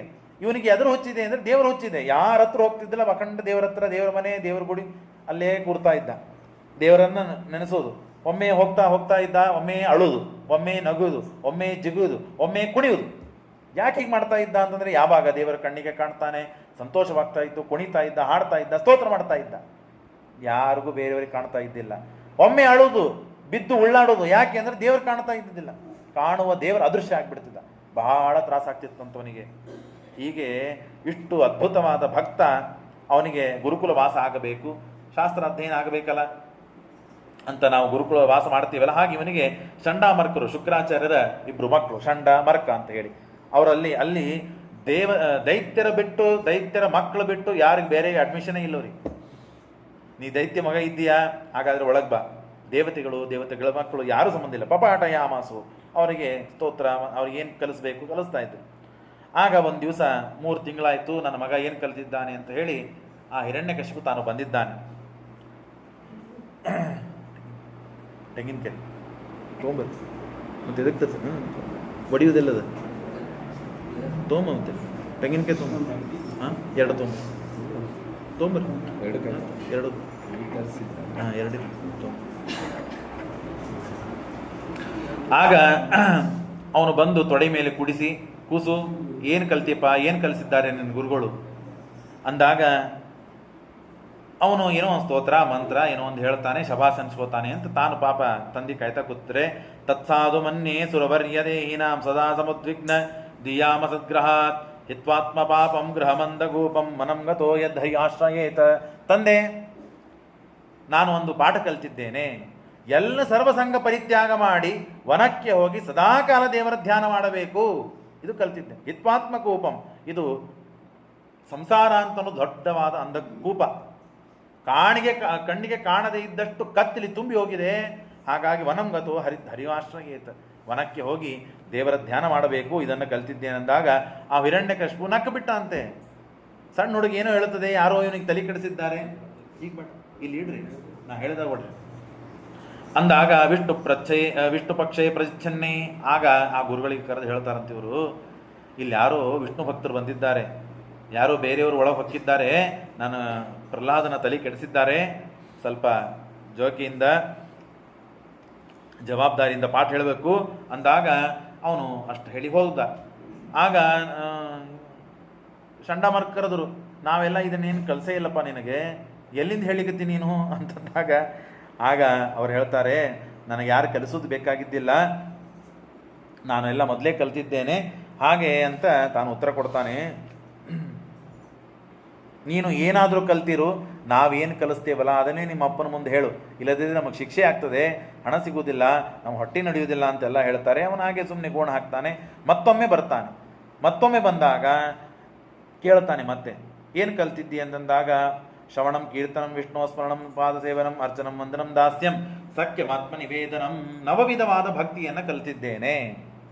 ಶ್ರವಣ ಮತ್ತು ಕೀರ್ತನ, ವಿಷ್ಣೋ ಸ್ಮರಣ, ಪಾದಸೇವನ, ಅರ್ಚನ, ವಂದನ, ದಾಸ್ಯ, ಸಖ್ಯ, ಆತ್ಮನಿವೇದನ, ಎಲ್ಲದಕ್ಕೂ ಬೇರೆ ಬೇರೆ ಬೇರೆ ಅರ್ಥಗಳಿವೆ. ನಾವೇನು ಲೋಕದೃಷ್ಟಿಯಿಂದ ತಿಳಿದಿದ್ದೇವೋ ಆ ಅರ್ಥ ಇಲ್ಲ. ಶ್ರವಣ ಅಂದರೆ ಶ್ರವಣ ಮಾಡೋದು, ಪ್ರವಚನ ಶ್ರವಣ ಮಾಡ್ತಾ ಇದ್ದೇವೆ, ಇದೇ ಶ್ರವಣ ಅಂತ ಅರ್ಥನ? ಶ್ರವಣ ಯಾವುದರಿಂದ ಮಾಡ್ತೇವೆ, ಯಾವ ಅವಯವದಿಂದ ಮಾಡ್ತೇವೆ, ಆ ಅವಯವ ಏನು ಕೆಲಸ ಮಾಡ್ತದೆ, ಆ ಅವಯವದಿಂದ ಮನಸ್ಸಿಗೆ ಏನು ಪರಿಣಾಮ ಆಗ್ತದೆ, ಇದನ್ನೆಲ್ಲ ಟಿಪ್ಪಣಿಕಾರ ಹೇಳಿದ್ದಾರೆ. ಶ್ರವಣ, ಮನನ ಮತ್ತು ಕೀರ್ತನ, ಪಾದಸೇವನ ಇದೆಲ್ಲ ದೇಹದಿಂದ ಮಾಡುವುದು. ಅರ್ಚನ ಇದು ದೇಹದಿಂದ ಮಾಡುವುದು. ಮನಸ್ಸಿನಿಂದ ಮಾಡುವುದು ಯಾವುದು? ವಂದನ ದೇಹದಿಂದ ಮಾಡುವುದು. ಅದನ್ನೆಲ್ಲ ಹೇಳಿದ್ದಾರೆ. ಹಾಗಾಗಿ ಸರಿ, ನಮತ್ ಪ್ರಣೀತಂ. ಆಗ ಇಷ್ಟೆಲ್ಲ ಹೇಳಿದ ಮೇಲೆ ಮತ್ತು ಸಿಟ್ಟಾದ. ಅಸಾರಂ ಗ್ರಹಿತೋ ಬಾಲಃ, ತಪ್ಪು ಕಲಿತಾ ಇದ್ದಾನೆ ಪ್ರಹ್ಲಾದ, ನೀವು ತಪ್ಪು ಹೇಳ್ಕೊಡ್ತಾ ಇದ್ದೀರಿ ಅಂದಾಗ ಚಂಡಾಮರ್ಕರು ಎದುರಿಗೆ ಬಂದು ನಮಸ್ಕಾರ ಮಾಡಿ ಹೇಳ್ತಾರೆ, ಸ್ವಾಮಿ ಈ ಬಾರಿ ನಮ್ದೇನೂ ತಪ್ಪಿಲ್ಲ, ನಾವು ಕಲಿಸಿದ್ದು ಏನು ನೋಡಿ ಉಳಿದೆಲ್ಲ ಹುಡುಗರಿಗೆ ಕೇಳ್ರಿ, ಅವರು ನಾವೇನು ಕಲಿಸ್ತೀವಿ ಅದನ್ನೇ ಹೇಳ್ತಾರೆ. ಇವನು ನಿಮ್ಮ ಮಗ ಏನು ಮಾಡಿದ್ದಾನೋ ಗೊತ್ತಿಲ್ಲ, ಯಾರು ಕಲಿಸ್ತಾರೋ ಏನು ಮಾಡ್ತಾರೋ ನಮಗಂತೂ ಗೊತ್ತಿಲ್ಲ ಅಂದಾಗ ಗುರುಪುತ್ರರು ಹೇಳ್ತಾರೆ, ಅವರು ನವತ್ ಪ್ರಣೀತಂ ನವಪರ ಪ್ರಣೀತಂ ಸುತೋವದತ್ತೇಶ ಯದೇಂದ್ರ ಶತ್ರು. ನೈಸರ್ಗಿಕ ಅವನಿಗೆ ಸ್ವಾಭಾವಿಕವಾಗಿ ಅವನಿಗೆ ಬುದ್ಧಿಯ ಆರೂಢವಾಗಿ ಹೀಗೆ ಬಂದ್ಬಿಟ್ಟಿದೆ ಅವನಿಗೆ, ನಾವು ಯಾರೂ ಕಲಿಸೇ ಇಲ್ಲ ಅವನಿಗೆ, ಏನು ಮಾಡ್ತಾ ಇದ್ದಾನೆ ನನಗೆ ಗೊತ್ತಿಲ್ಲ ಅಂದಾಗ ಪ್ರಹ್ಲಾದನಿಗೆ ಕೇಳ್ತಾರೆ, ಯಾರು ಕಲಿಸಿದ್ದಾರೆ ಅಂದರೆ ಮತಿರ್ನ ಕೃಷ್ಣೇ ಪರತಸ್ವತೋಭ ಮಿಥೋಭವತ್ತೇತ ಗೃಹವ್ರತಾನಾಂ ಅದಾಂತ ಗೋವಿರ್ ವಿಜದಾಂತ ಮಿಸ್ತ್ರಂ ಪುನಃ ಅಪ್ಪ ಎದುರಿಗೆ ಇದ್ದಾನೆ. ಅವನ ಹೆಸರು ಕೇಳಿದರೆ 3 ಲೋಕ ನಡಿಗೆ ಹೋಗ್ತದೆ, ದೇವತೆಗಳು ನಡುಗ್ತಾರೆ, ಸೂರ್ಯ ಚಂದ್ರರು ಅಲ್ಲೋಲು ಕಲ್ಲರು ಹೋಗ್ತಾರೆ, ಇಂದ್ರ ಸಿಂಹಾಸನ ಬಿಟ್ಟು ಓಡಿ ಹೋಗ್ತಾನೆ. ಈ ಅವಸ್ಥೆ ಇದ್ದಾಗ ಸಣ್ಣ ಕೂಸು ತಂದೆ ಮುಂದಿದ್ದಾನೆ, ಕಲಿಸಿದ ಗುರುಗಳು ಮುಂದಿದ್ದಾರೆ ಇದ್ದಾಗ ಈ ಮಾತನ್ನು ಹೇಳ್ತದೆ.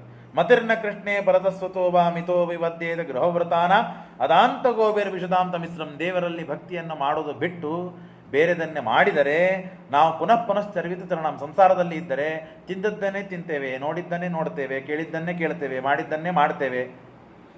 ಆದರೆ ಮನುಷ್ಯನಿಗೆ ವೈರಾಗ್ಯ ಬರುವುದಿಲ್ಲ, ಛೀ ಅನ್ನೋದಿಲ್ಲ, ಥೂ ಅನ್ನೋದಿಲ್ಲ, ಬೇಸರ ಬರುವುದಿಲ್ಲ, ಅದನ್ನೇ ಮಾಡ್ತಾನೆ ಮನುಷ್ಯ. ಇದನ್ನು ನೋಡಿ ನನಗೆ ಬಹಳ ಬೇಸರ ಆಗ್ತದೆ. ಮನುಷ್ಯ ಸಾಧನಲ್ಲಿ ತೊಡಗಬೇಕಪ್ಪ, ನೈಷ ಮತಿರ್ ಹೀಗೆ ಉಪದೇಶ ಮಾಡಿದಾಗ ಅವನಿಗೆ ಬಹಳ ಸಿಟ್ಟಾಗ್ತದೆ. ಸಿಟ್ಟಾಗಿ ಅವನನ್ನು ಕೊಂದು ಹಾಕಬೇಕು ಅಂತ ಆಸನಂ ಚಾಗರಿತಂ ಶೂಲೈಹಿ ತಗೊಂಡು ಪ್ರಹ್ಲಾದನ್ನು ಕೊಲ್ಲಬೇಕು ಅಂತ ವಿಚಾರ ಮಾಡಿದರೆ ಆಗ ಭಟರನ್ನು ಕರೆದು ಅವನು ಕೊಲ್ಲಬೇಕು ಅಂತ ಹೇಳಿ ಎಲ್ಲ ಪ್ರಯತ್ನ ಆಗ್ತದೆ. ಆನೆಗಳಿಂದ ತುಳಿಸ್ತಾನೆ, ಬೆಟ್ಟದಿಂದ ಬೀಳಿಸ್ತಾನೆ, ಸಮುದ್ರದಲ್ಲಿ ಬೀಳಿಸ್ತಾನೆ, ಅಗ್ನಿಯಲ್ಲಿ ಹಾಕ್ತಾನೆ, ಶೂಲಗಳಿಂದ ಚುಸ್ತಾನೆ, ಖಡ್ಗದಿಂದ ಕೊಲ್ಲುವ ಪ್ರಯತ್ನ ಮಾಡ್ತಾನೆ, ವಿಷದಿಂದ ತಾಯಿಯಿಂದ ವಿಷ ಕುಡಿಸ್ತಾನೆ, ಹಾವುಗಳಿಂದ ಕಚ್ಚಿಸ್ತಾನೆ. ಏನೇನು ಮಾಡಿದರೂ ಎಲ್ಲ ಕಾಲಕ್ಕೆ ದೇವರ ಸ್ಮರಣೆ ಮಾಡ್ತಾನೆ. ದೇವರು ಸದಾ ಕಾಲಕ್ಕೆ ರಕ್ಷಣೆ ಮಾಡುವಂತೆ ಈಗೂ ಅವನನ್ನು ರಕ್ಷಣೆ ಮಾಡಿದ. ಯಾವುದೋ ಒಂದು ತಳಗಿಡ್ರಿ, ಯಾಕೆ ಬೇನ್ ಹತ್ತಿರಿ ಆಗಲಿ, ನೀವು ತಳಗಿಡ್ರಿ. ನರಸಿಂಹದೇವರು ಬಂದಾಗ ಅದನ್ನು ಹೊಡಿಬೇಕು, ತಿಳಿತೀನ ಕೊಡ್ರಿ.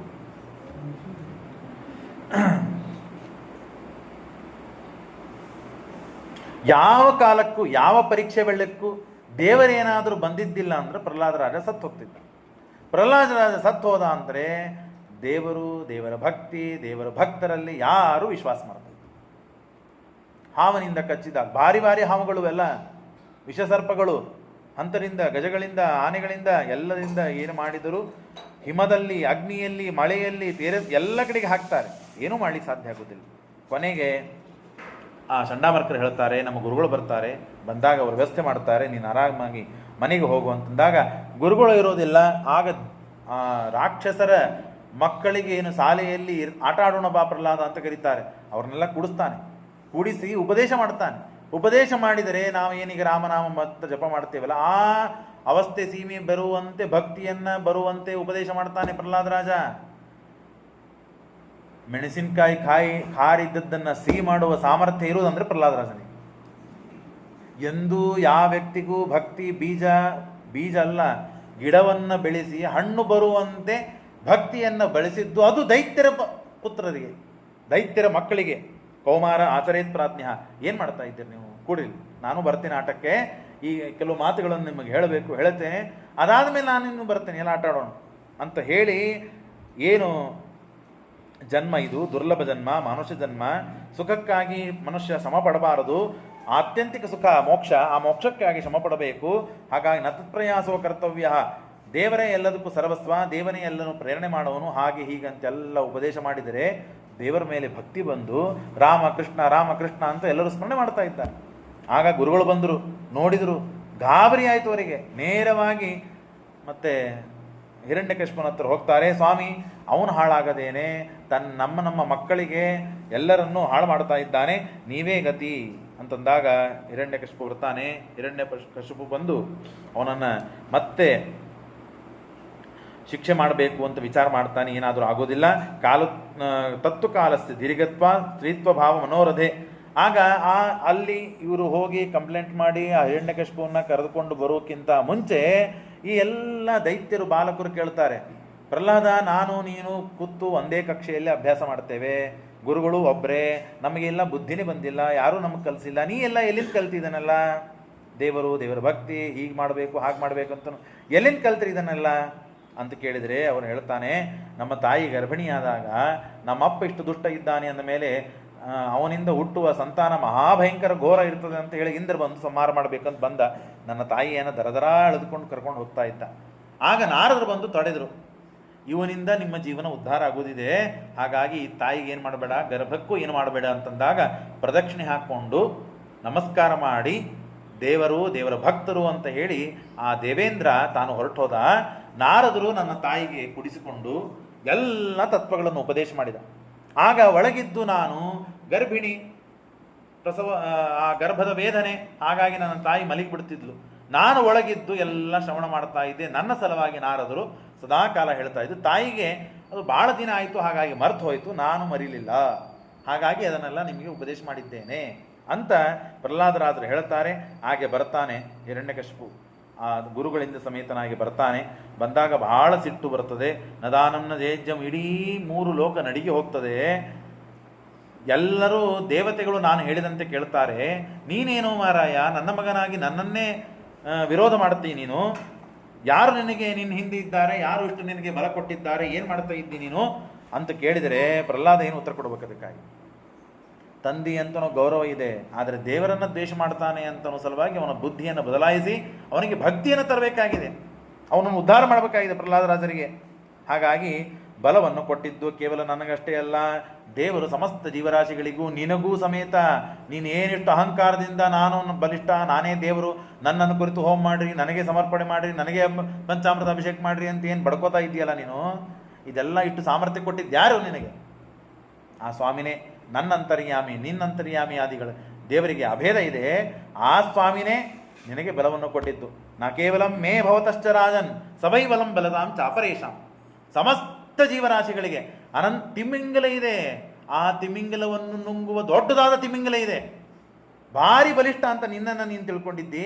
ನೀನು ಹುಲ್ಲು ಗಟ್ಟಿಯಾಗಿ ಬೀಳುವಷ್ಟು ಬಲ ನನ್ನ ಸ್ವಾಮಿಗಿದೆ. ಹಾಗಾಗಿ ಅಷ್ಟು ಸಮರ್ಥ. ಬ್ರಹ್ಮಾದಯೋ ಏನು ವಶಂ ಪ್ರಣೀತ, ಬ್ರಹ್ಮಾದಿಗಳನ್ನು ಸುಟ್ಟು ಪುಡಿ ಪುಡಿ ಮಾಡಿ ಹೋಗಿತಾನೆ, ಅಂಥ ಸಾಮರ್ಥ್ಯ ಅವನಿಗಿದೆ. ಹಾಗಾಗಿ ಅಸುರ ಭಾವವನ್ನು ಬಿಡು, ದೇವರ ಶರಣಾಗತನಾಗು, ದೇವರ ಭಕ್ತನಾಗು, ನಿನ್ನ ಜೀವನ ಉದ್ಧಾರ ಮಾಡಿಕೊ, ವ್ಯರ್ಥ ಮಾಡಿಕೊಳ್ಳಬೇಡ ಅಂತ ಹೇಳಿ 6 ವರ್ಷದ ಕೂಸ ಪ್ರಹ್ಲಾದ ಆ ದುಷ್ಟನಾದ ಸಿಟ್ಟಿಗೆ ಬಂದ ತಂದೆಯ ಮುಂದೆ ಮಾತನಾಡ್ತಾ ಇದ್ದಾನೆ. ಅಂದರೆ ದೇವರ ಮೇಲೆ ಎಷ್ಟು ಭರವಸೆ ಇದೆ, ಎಷ್ಟು ವಿಶ್ವಾಸ ಇದೆ. ಖಡ್ಗ ಹಿಡಿದು ನಿಮ್ಮ ಮುಂದೆ ನಿಂತಾಗ ದೇವರ ಸ್ತೋತ್ರ ಮಾಡಿದರೆ ನುಂಡ ಹಾರಿಸ್ತೀನಿ ಅಂದಾಗ ನಾವು ಮಾಡ್ತೇವೆ. ಯದ್ಯಪಿ ಮನಸ್ಸಿನಲ್ಲಿ ದೇವರು ಗುರುಗಳು ವಿಶ್ವಾಸ ಭಕ್ತಿ ಎಲ್ಲ ಇದೆ, ಆದರೆ ಪ್ರಹ್ಲಾದರಾಜರಷ್ಟೇ ಇಲ್ಲ. ಸತ್ರು ಚಿಂತೆ ಇಲ್ಲ, ಏನು ಮಾಡ್ತಾನೆ, ಕೊಲ್ತಾನೆ, ಕೊಲ್ಲಿ, ದೇವರು ಬಂದು ರಕ್ಷಣೆ ಮಾಡ್ತಾನೆ ಅಂತನ್ನುವ ವಿಶ್ವಾಸ ಏನು ಪ್ರಹ್ಲಾದರಾಜರಿಗೆ ಇದೆಯಲ್ಲ, ಅಷ್ಟು ವಿಶ್ವಾಸ ನಮ್ಮಲ್ಲಿಲ್ಲ. ಹಾಗಾಗಿ ನಾವು ಸುಮ್ಮನಾಗ್ತೇವೆ. ಅಷ್ಟು ವಿಶ್ವಾಸ ಸಕಲ ಜೀವರಾಶಿಗಳಿಗೂ ಬರಬೇಕಂತ ಅವರವ್ರ ಯೋಗ್ಯತಾನುಸಾರವಾಗಿ ದೇವರು ಕೊಡ್ತಾನೆ, ಮಾಡ್ತಾನೆ, ಇರಲಿ. ಅಂತೂ ದಸ್ಯುನ್ಪುರ ವಿಷಣ್ಣ ಇತ್ಯ ಯುನ್ಪ್ರದೋ ಮನ್ಯೇತ ಏಕೆ ಜ್ವರಿತಾ ದಿಶೋದಶ. ಆಗ ತ್ವಯಾ ಮಂದ ಭಾಗ್ಯೋ, ಆಯಿತು, ನೀನು ನನ್ನಿಂದೇ ಸಾಯಬೇಕು ಅಂತಿದೆ, ನಾನು ಬೇರೆಯವರ ಕಡೆಯಿಂದ ಪ್ರಯತ್ನ ಪಡಿಸಿದೆ, ಈ ಖಡ್ಗದಿಂದ ನಿನ್ನನ್ನೇ ಕೊಂದು ಹಾಕ್ತೇನೆ, ಒಂದು ಚಾನ್ಸ್ ಕೊಡ್ತೇನೆ. ನೀನೇನಾದರೂ ನಿನ್ನ ದೇವರು ನಿನ್ನ ಗುರು ಏನು ಅಂತ ಹೇಳ್ಕೊತೀಯಲ್ಲ, ಇನ್ನು ಎಲ್ಲರಿಗೂ ಬಲ ಕೊಟ್ಟವನೇ, ಹಾಗೆ ಹಾಗಾದರೆ ಎಲ್ಲಿದ್ದಾನವನು?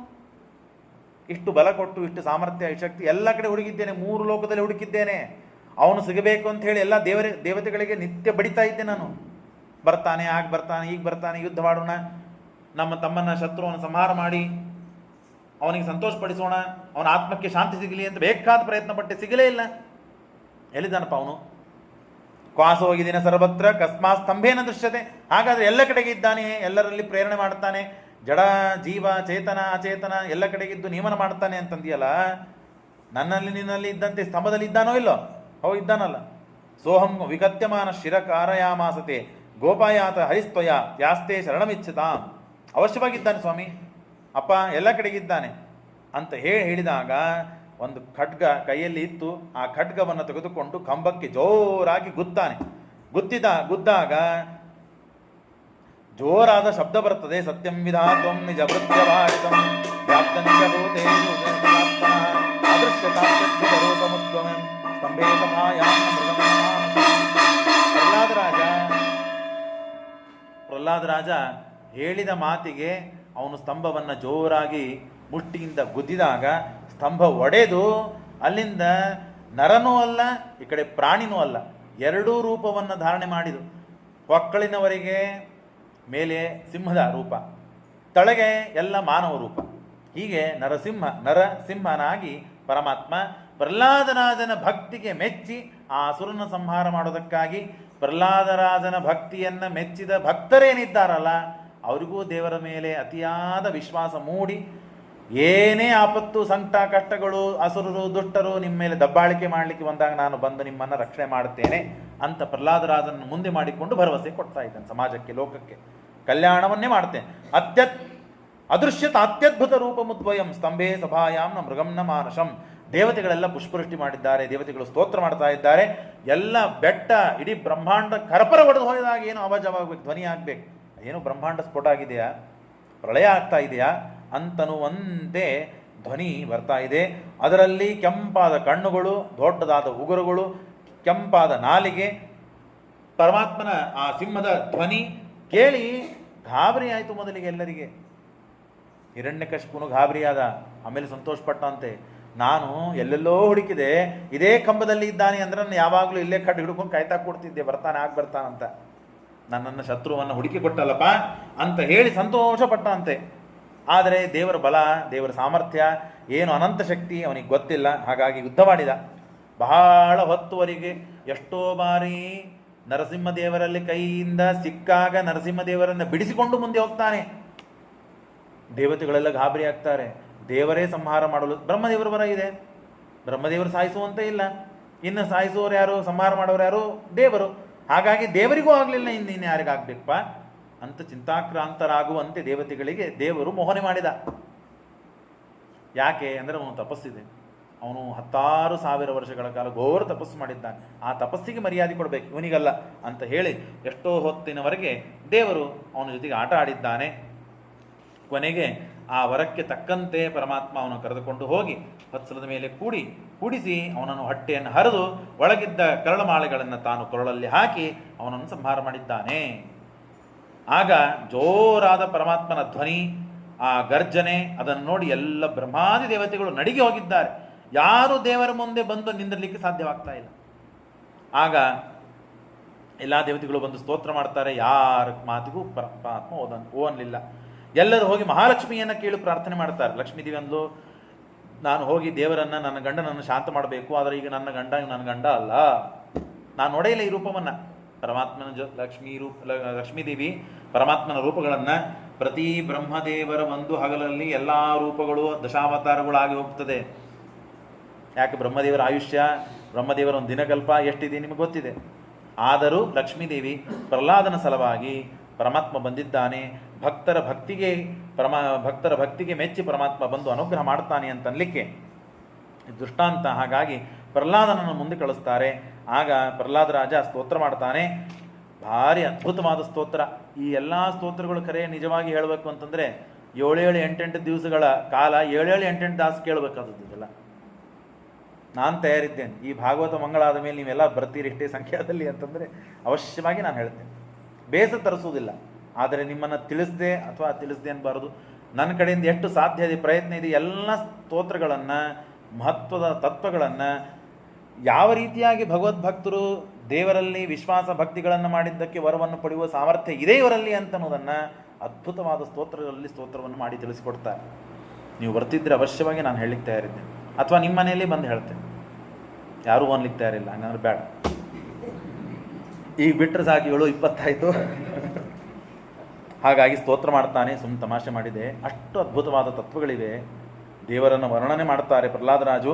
ಬ್ರಹ್ಮಾದಯ ಸುರಗಣ ಮುನಿಯೋತ ಸಿದ್ಧಾ ಸತ್ವೇಕ ತಾನಮತೆಯೋ ವತ್ಸಾಂ ಪ್ರವಾಹಿ ನಾರಾಧಿತು ಪುರಗುಣೈರ್ ನಧುನಾಪಿ ಪಪ್ಲು ಕಿಂ ತೋಷ್ಟು ಅರ್ಹತೆ ಉರುಜಾತೆಯೇ. ಸ್ವಾಮಿ, ಸುಮ್ಮನೆ ನನ್ನನ್ನು ನಾಟಕ ಮಾಡಿ ಬಲಿಪಶುವನ್ನಾಗಿ ಮಾಡಬೇಡ. ನನಗೆ ನಾನು ಏನು, ನನ್ನ ಪರಿಸ್ಥಿತಿ ಏನು, ನನ್ನ ಅವಸ್ಥೆ ಏನು, ಇದನ್ನು ಮೊದಲು ನಾವು ಅರ್ಥ ಮಾಡಿಕೊಳ್ಬೇಕು. ನಾನು ಏನು, ನನ್ನ ಯೋಗ್ಯತೆ ಏನು. ಅನಂತ ಕೋಟಿ ಬ್ರಹ್ಮಾಂಡ ನಾಯಕನಾದ ಭಗವಂತ ನನ್ನನ್ನು, ನನ್ನ ಸ್ವಾಮಿ ನಿರ್ದೋಷ ಮದ್ದೋಷಾನ್ ವಿರೇಚೆ ನಮೋಸ್ತುತೆ, ಏನದು ಹೃದಯಸ್ಥಾಯ ಹರೇ ಮೃತಿ ಪ್ರತಿಬಿಂಬಕ ಯದ್ವಶೇ ವರ್ತದೆ ಜೀವ ಸಾಧು ಜೀವ ಕಲಾಸ್ಮೃತ ಅಂತ ಹೇಳಿ ದೇವರನ್ನ, ನನ್ನ ಬಿಂಬನಾದ ಭಗವಂತನನ್ನ ನಾವು ಪ್ರತಿಮಾದಲ್ಲಿ ಆಹ್ವಾನ ಮಾಡ್ತಾ ಇರ್ತೇವೆ. ನಮಗೆ ಖಬರಿರುವುದಿಲ್ಲ, ಶ್ಲೋಕ ಅಂದ್ಬಿಡ್ತೇವೆ. ದೇವರು ಎಂಥವನು, ಭಾರಿ ಶ್ರೀಮಂತನಾದವನು, ಸೋಫಾ ಬಿಟ್ಟು ತಳಗಿಳುವುದಿಲ್ಲ ಅಂಥವನು. ತಳಗೆ ಕೂಡಂದ್ರೆ ಕೂಡ್ತಾನೇನು? ಶ್ರೀಮಂತರು ನೋಡ್ರಿ, ತಳಗೆ ಊಟಕ್ಕೆ ಕೂಡ್ಲಿಕ್ಕೆ ಬರುವುದಿಲ್ಲ ಅವರಿಗೆ. ಅಂಥವನು ದೇವಾದಿ ದೇವತೆ ಸರ್ವೋತ್ತಮ. ನಮ್ಮ ಮನೆಯಲ್ಲಿ ಯಾವುದೋ ಒಂದು ತಾಮ್ರದ ಹಿತ್ತಾಳಿ ಪಾತ್ರೆಯಲ್ಲೋ ಬೆಳ್ಳಿ ಪಾತ್ರೆಯಲ್ಲೋ ದೇವರನ್ನು ಇಟ್ಟಿರ್ತೇವೆ. ಅದು ಪಾತ್ರೆಗಳನ್ನು ತಿಕ್ಕಿರಂಗಿಲ್ಲ. ಯಾವುದೋ ಬೋರ್ ನೀರು, ಯಾವುದೋ ಟ್ಯಾಂಕ್ ನೀರು, ಏನೇನೋ ನೀರು ಹಾಕಿ. ಬೋರ್ ನೀರು ನಾವು ಕೊಡ್ಲಿಕ್ಕೆ ಸಾಧ್ಯದ? ನಾಳೆ ನೀವೆಲ್ಲರೂ ಊಟಕ್ಕೆ ಬರ್ತಿರಲ್ಲ, ಬೋರ್ ನೀರೇ ಹಾಕ್ತೀವಿ, ಕುಡಿತೀರಾ? ಇಲ್ಲಂತೇವೆ. ಅಂದಮೇಲೆ ದೇವರಿಗೆ ಯಾವುದೋ ನೈವೇದ್ಯ, ಯಾವುದೋ ನೀರು, ಯಾವುದೋ ಹೂಗಳು, ಎಲ್ಲೋ ಬೆಳೆದಿದ್ದು, ಏನೋ ಮಾಡಿದ್ದು, ತಂದದ್ದು, ಅದು ನಾವು ಎಷ್ಟು ಭಕ್ತಿಯಿಂದ ಏನು ಮಾಡ್ತೀವೋ ಗೊತ್ತಿಲ್ಲ. ಆದರೂ ಕೇವಲ ದೇವರು ನನ್ನ ಶಿಷ್ಯ, ನನ್ನ ಭಕ್ತ, ನನ್ನ ಆಪ್ತ, ನಮ್ಮ ಅಂತ ಹೇಳಿ ದೇವರು ಅದನ್ನು ಸ್ವೀಕಾರ ಮಾಡ್ತಾನೆ. ಹಾಗಾಗಿ ನಮ್ಮ ಯೋಗ್ಯತೆ, ನಮ್ಮ ಪರಿಸ್ಥಿತಿ, ನಮ್ಮ ಅವಸ್ಥೆಗಳನ್ನು ನಾವು ತಿಳಿದುಕೊಂಡು ದೇವರ ಪೂಜೆಯನ್ನು ಮಾಡಬೇಕು. ಪ್ರಹ್ಲಾದರಾಜರಿಗೆ ತಮ್ಮ ಯೋಗ್ಯತೆ ಪರಿಪೂರ್ಣವಾದ ಜ್ಞಾನ ಇದೆ. ನಾನು ಹುಟ್ಟಿದ್ದು ದೇವತಾ ವಿರುದ್ಧನಾದ, ದೇವತಾ ವಿಪಕ್ಷನಾದಂತಹ ಹಿರಣ್ಯಕಶಿಪುವಲ್ಲಿ. ಹಾಗಾಗಿ ನಾ ಸ್ತೋತ್ರ ಮಾಡಿದರೆ ನೀನು ಸಂತೋಷ ಪಡಬೇಕಂತ ಏನಿಲ್ಲ ಸ್ವಾಮಿ.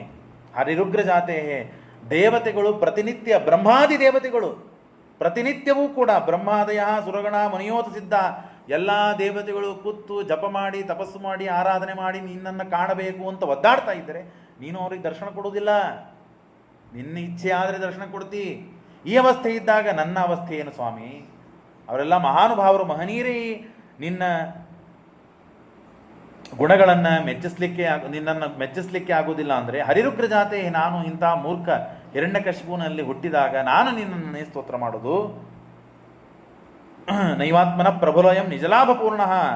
ನೀ ನನ್ನ ಸ್ತೋತ್ರ ಮಾಡಿದರೆ ಸಂತೋಷ ಆಗಬೇಕಂತ ಎಲ್ಲಿದೆ? ನಾನು ನಿನ್ನ ಸ್ತೋತ್ರ ಮಾಡಿದೆ. ಏನು ಅಡಿಗೆ ಮಾಡಿಸಿದ್ರಿ, ಏನು ಮನೆ ಇದೆ, ಭಾರಿ ಮನೆ ಕಟ್ಟಿರಿ, ಸಂತೋಷ ಪಡ್ತೀರಿ, ಅದನ್ನೇ ಅದರ ಸಲುವಾಗಿ ಕರೆದಿರ್ತೀರಿ, ಹೌದೋ ಇಲ್ಲ? 4 ವಾಸ್ತುಶಾಂತಿ ಮಾಡಿ ಮನೆಗೆ ಯಾಕೆ ಕರೆಯೋದು? ಎಲ್ಲಿ ತಂದಿರಿ ಕಿಟಕಿ, ಎಂಥ ಲೈಟ್ ರೀ ಇದು, ಎಷ್ಟು ಬ್ಯಾಟಿಂದ ಇದೆ ರೀ, ಎಷ್ಟು ಫ್ಯಾನ್ ರೀ, ಯಾವ ಟೈಲ್ಸ್ ರೀ, ಯಾವ ಗ್ರಾನೈಟ್ ರೀ, ಭಾರಿ ಅದು ಬಿಡ್ರಿಪ್ಪ, ಮುಗಿದೋದು. ಖುಷಿ ಆಗ್ಬಿಡ್ತಾನೆ. ಕಟ್ಟಿದ ಚಮ್ಮ ಮುಗದೇ ಹೋಗ್ಬಿಡ್ತದೆ ಮನುಷ್ಯಂದು. ದೇವರಿಗೆ ಹೀಗೆ ಏನಾದರೂ ಸಂತೋಷ ಆಗ್ತದ? ಇಲ್ಲ. ನಿಜಲಾಭಪೂರ್ಣ ಅವನು. ಯಾರೂ ಸ್ತೋತ್ರ ಮಾಡಿದರೂ ಅವನಿಗೆ ಹಿಗ್ಗುವುದಿಲ್ಲ ಅವನು ಮನುಷ್ಯ. ಯಾಕೆ? ಹಿಗ್ಗಲಿಕ್ಕೆ ಇಷ್ಟು ದಿವಸ ಹಿಗ್ಗಿದ್ದಿಲ್ಲ, ಈಗ ಹಿಗ್ಗಬೇಕು ಅಂದರೆ ಅಪೂರ್ಣನಾಗ್ತಾನೆ ಮನುಷ್ಯ, ಜೀವ. ಪರಮಾತ್ಮ ಅವನು ಅಪೂರ್ಣನಲ್ಲ, ನಿಜಲಾಭಪೂರ್ಣ. ಲಕ್ಷ್ಮೀದೇವಿಯೂ ಪರಮಾತ್ಮನಿಗೆ ಸಂತೋಷ ಪಡಿಸ್ಲಿಕ್ಕೆ ಸಾಧ್ಯ ಆಗೋದಿಲ್ಲ. ಅದರಿಂದ ಪರಮಾತ್ಮನೇ ಸ್ವರಮಣನಾಗಿದ್ದಾನೆ.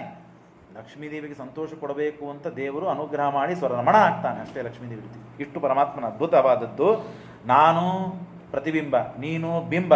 ಹಾಗಾಗಿ ನಿಲ್ಲಿದ್ದ ಜ್ಞಾನಾನಂದ ಸ್ವರೂಪನಾದ ಭಗವಂತ ನೀನು, ನನ್ನಲ್ಲಿದ್ದ ಜ್ಞಾನಾನಂದ ಸ್ವರೂಪನಾದ ನನ್ನನ್ನು ನೀನು ತೋರಿಸು, ನನ್ನ ಆನಂದ ನನಗೆ ಕೊಡಿಸು. ನಾವು ಹೊಸದಾದ ಆನಂದ ಹುಡುಕೋ ಕಾರಣವಿಲ್ಲ. ನಮ್ಮಲ್ಲಿ ಆನಂದ ಏನಿದೆ ಅದು ನಮ್ಮದೇ ಆನಂದ. ಹೊರಗಿದ ಆನಂದವನ್ನು ಹುಡುಕ್ತಾ ಇದ್ದೇವೆ, ಹಾಗಾಗಿ ಒಳಗಿನ ಆನಂದ ನಮಗೆ ಸಿಗ್ತಾ ಇಲ್ಲ. ನಮಗೆ ಗುಲಾಬ್ ಜಾಮ್ ಸಿಗ್ತದೆ, ದ್ವಾಸೆ ಸೇರ್ತದೆ, ವಡಾ ಸೇರ್ತದೆ, ಏನೇನೋ ಪದಾರ್ಥಗಳು ಸೇರ್ತೇವೆ. ಅದು ಸೇರದೇ ಇದ್ದ ಪದಾರ್ಥ, ಸೇರುವ ಪದಾರ್ಥ ಒಳಗಿದೆ. ಆದರೆ ಹೊರಗಿನ ಪದಾರ್ಥ ಸೇರ್ತದೆ ಅಂತ ಹೇಳಿ ಕಾಮ, ಕ್ರೋಧ, ಜೀವಾಚ್ಛಾದಿಕ, ಪರಮಾಚ್ಛಾದಿಕ ಆಯಾ ಸಪ್ತಾವರಣಗಳಿಂದ ನಮ್ಮ ಆನಂದ ಸ್ವರೂಪಭೂತವು ಮುಚ್ಚೋಗಿದೆ. ಅದನ್ನು ತೋರಿಸು ಸ್ವಾಮಿ ಪರಮಾತ್ಮ. ಇಷ್ಟು ಸಿಟ್ಟಿಗೆ ಬಂದು ಕಣ್ಣು ಕೆಂಪು ಮಾಡಿ ಜೋರಾಗಿ ಗರ್ಜನೆ ಮಾಡ್ತಾ ಇದ್ದೆ. ಅದರಿಂದ ನಾನು ಹೆದರುವುದಿಲ್ಲ. ಯಾವಾಗ ಹೆದರಬೇಕು? ನಾನು ಸಿಟ್ಟಿಗೆ ಬಂದು ಬೈದೆ, ಯಾಕಂದರೆ ನನಗೆ ಸಿಟ್ಟು ಬರ್ತದೆ. ಯಾಕೆ? ಸಿಟ್ಟು ಬರಲಿಕ್ಕೆ ಬೇಕಾದ ದೋಷಗಳು ನನ್ನಲ್ಲಿ ಇವೆ. ಆದರೆ ನಿಜವಾದ ಸಿಟ್ಟು ನಿನಗಿಲ್ಲೇ ಇಲ್ಲ. ಹೇಗೆ ಸ್ತೋತ್ರ ಮಾಡ್ತಾ ನೋಡಿ, ಪರಮಾತ್ಮನ ಸ್ವರೂಪ ಪೂರ್ಣವಾಗಿ ಹೇಗೆ ತಿಳಿದುಕೊಂಡಿದ್ದಾರೆ, ತಾವು ಏನು ಅಂತನ್ನೋದನ್ನು ಎಷ್ಟು ಪೂರ್ಣವಾಗಿ ತಿಳಿದುಕೊಂಡಿದ್ದಾರೆ. ಯತ್ತಚ್ಚ ಮನ್ಯುರಸುರಶ್ಚ ಹೃತಶ್ಚ ದಾರಾಹ. ಯಾರಲ್ಲಿ ಸಿಟ್ಟೇ ಇಲ್ಲ ಅಂಥದ್ದು ನೀ ಸಿಟ್ಟು ತೋರಿಸಿದರೆ ಸುಳ್ಳು ಸಿಟ್ಟಿನಿಂದ ನಾನು ಹೆದರವನಲ್ಲ.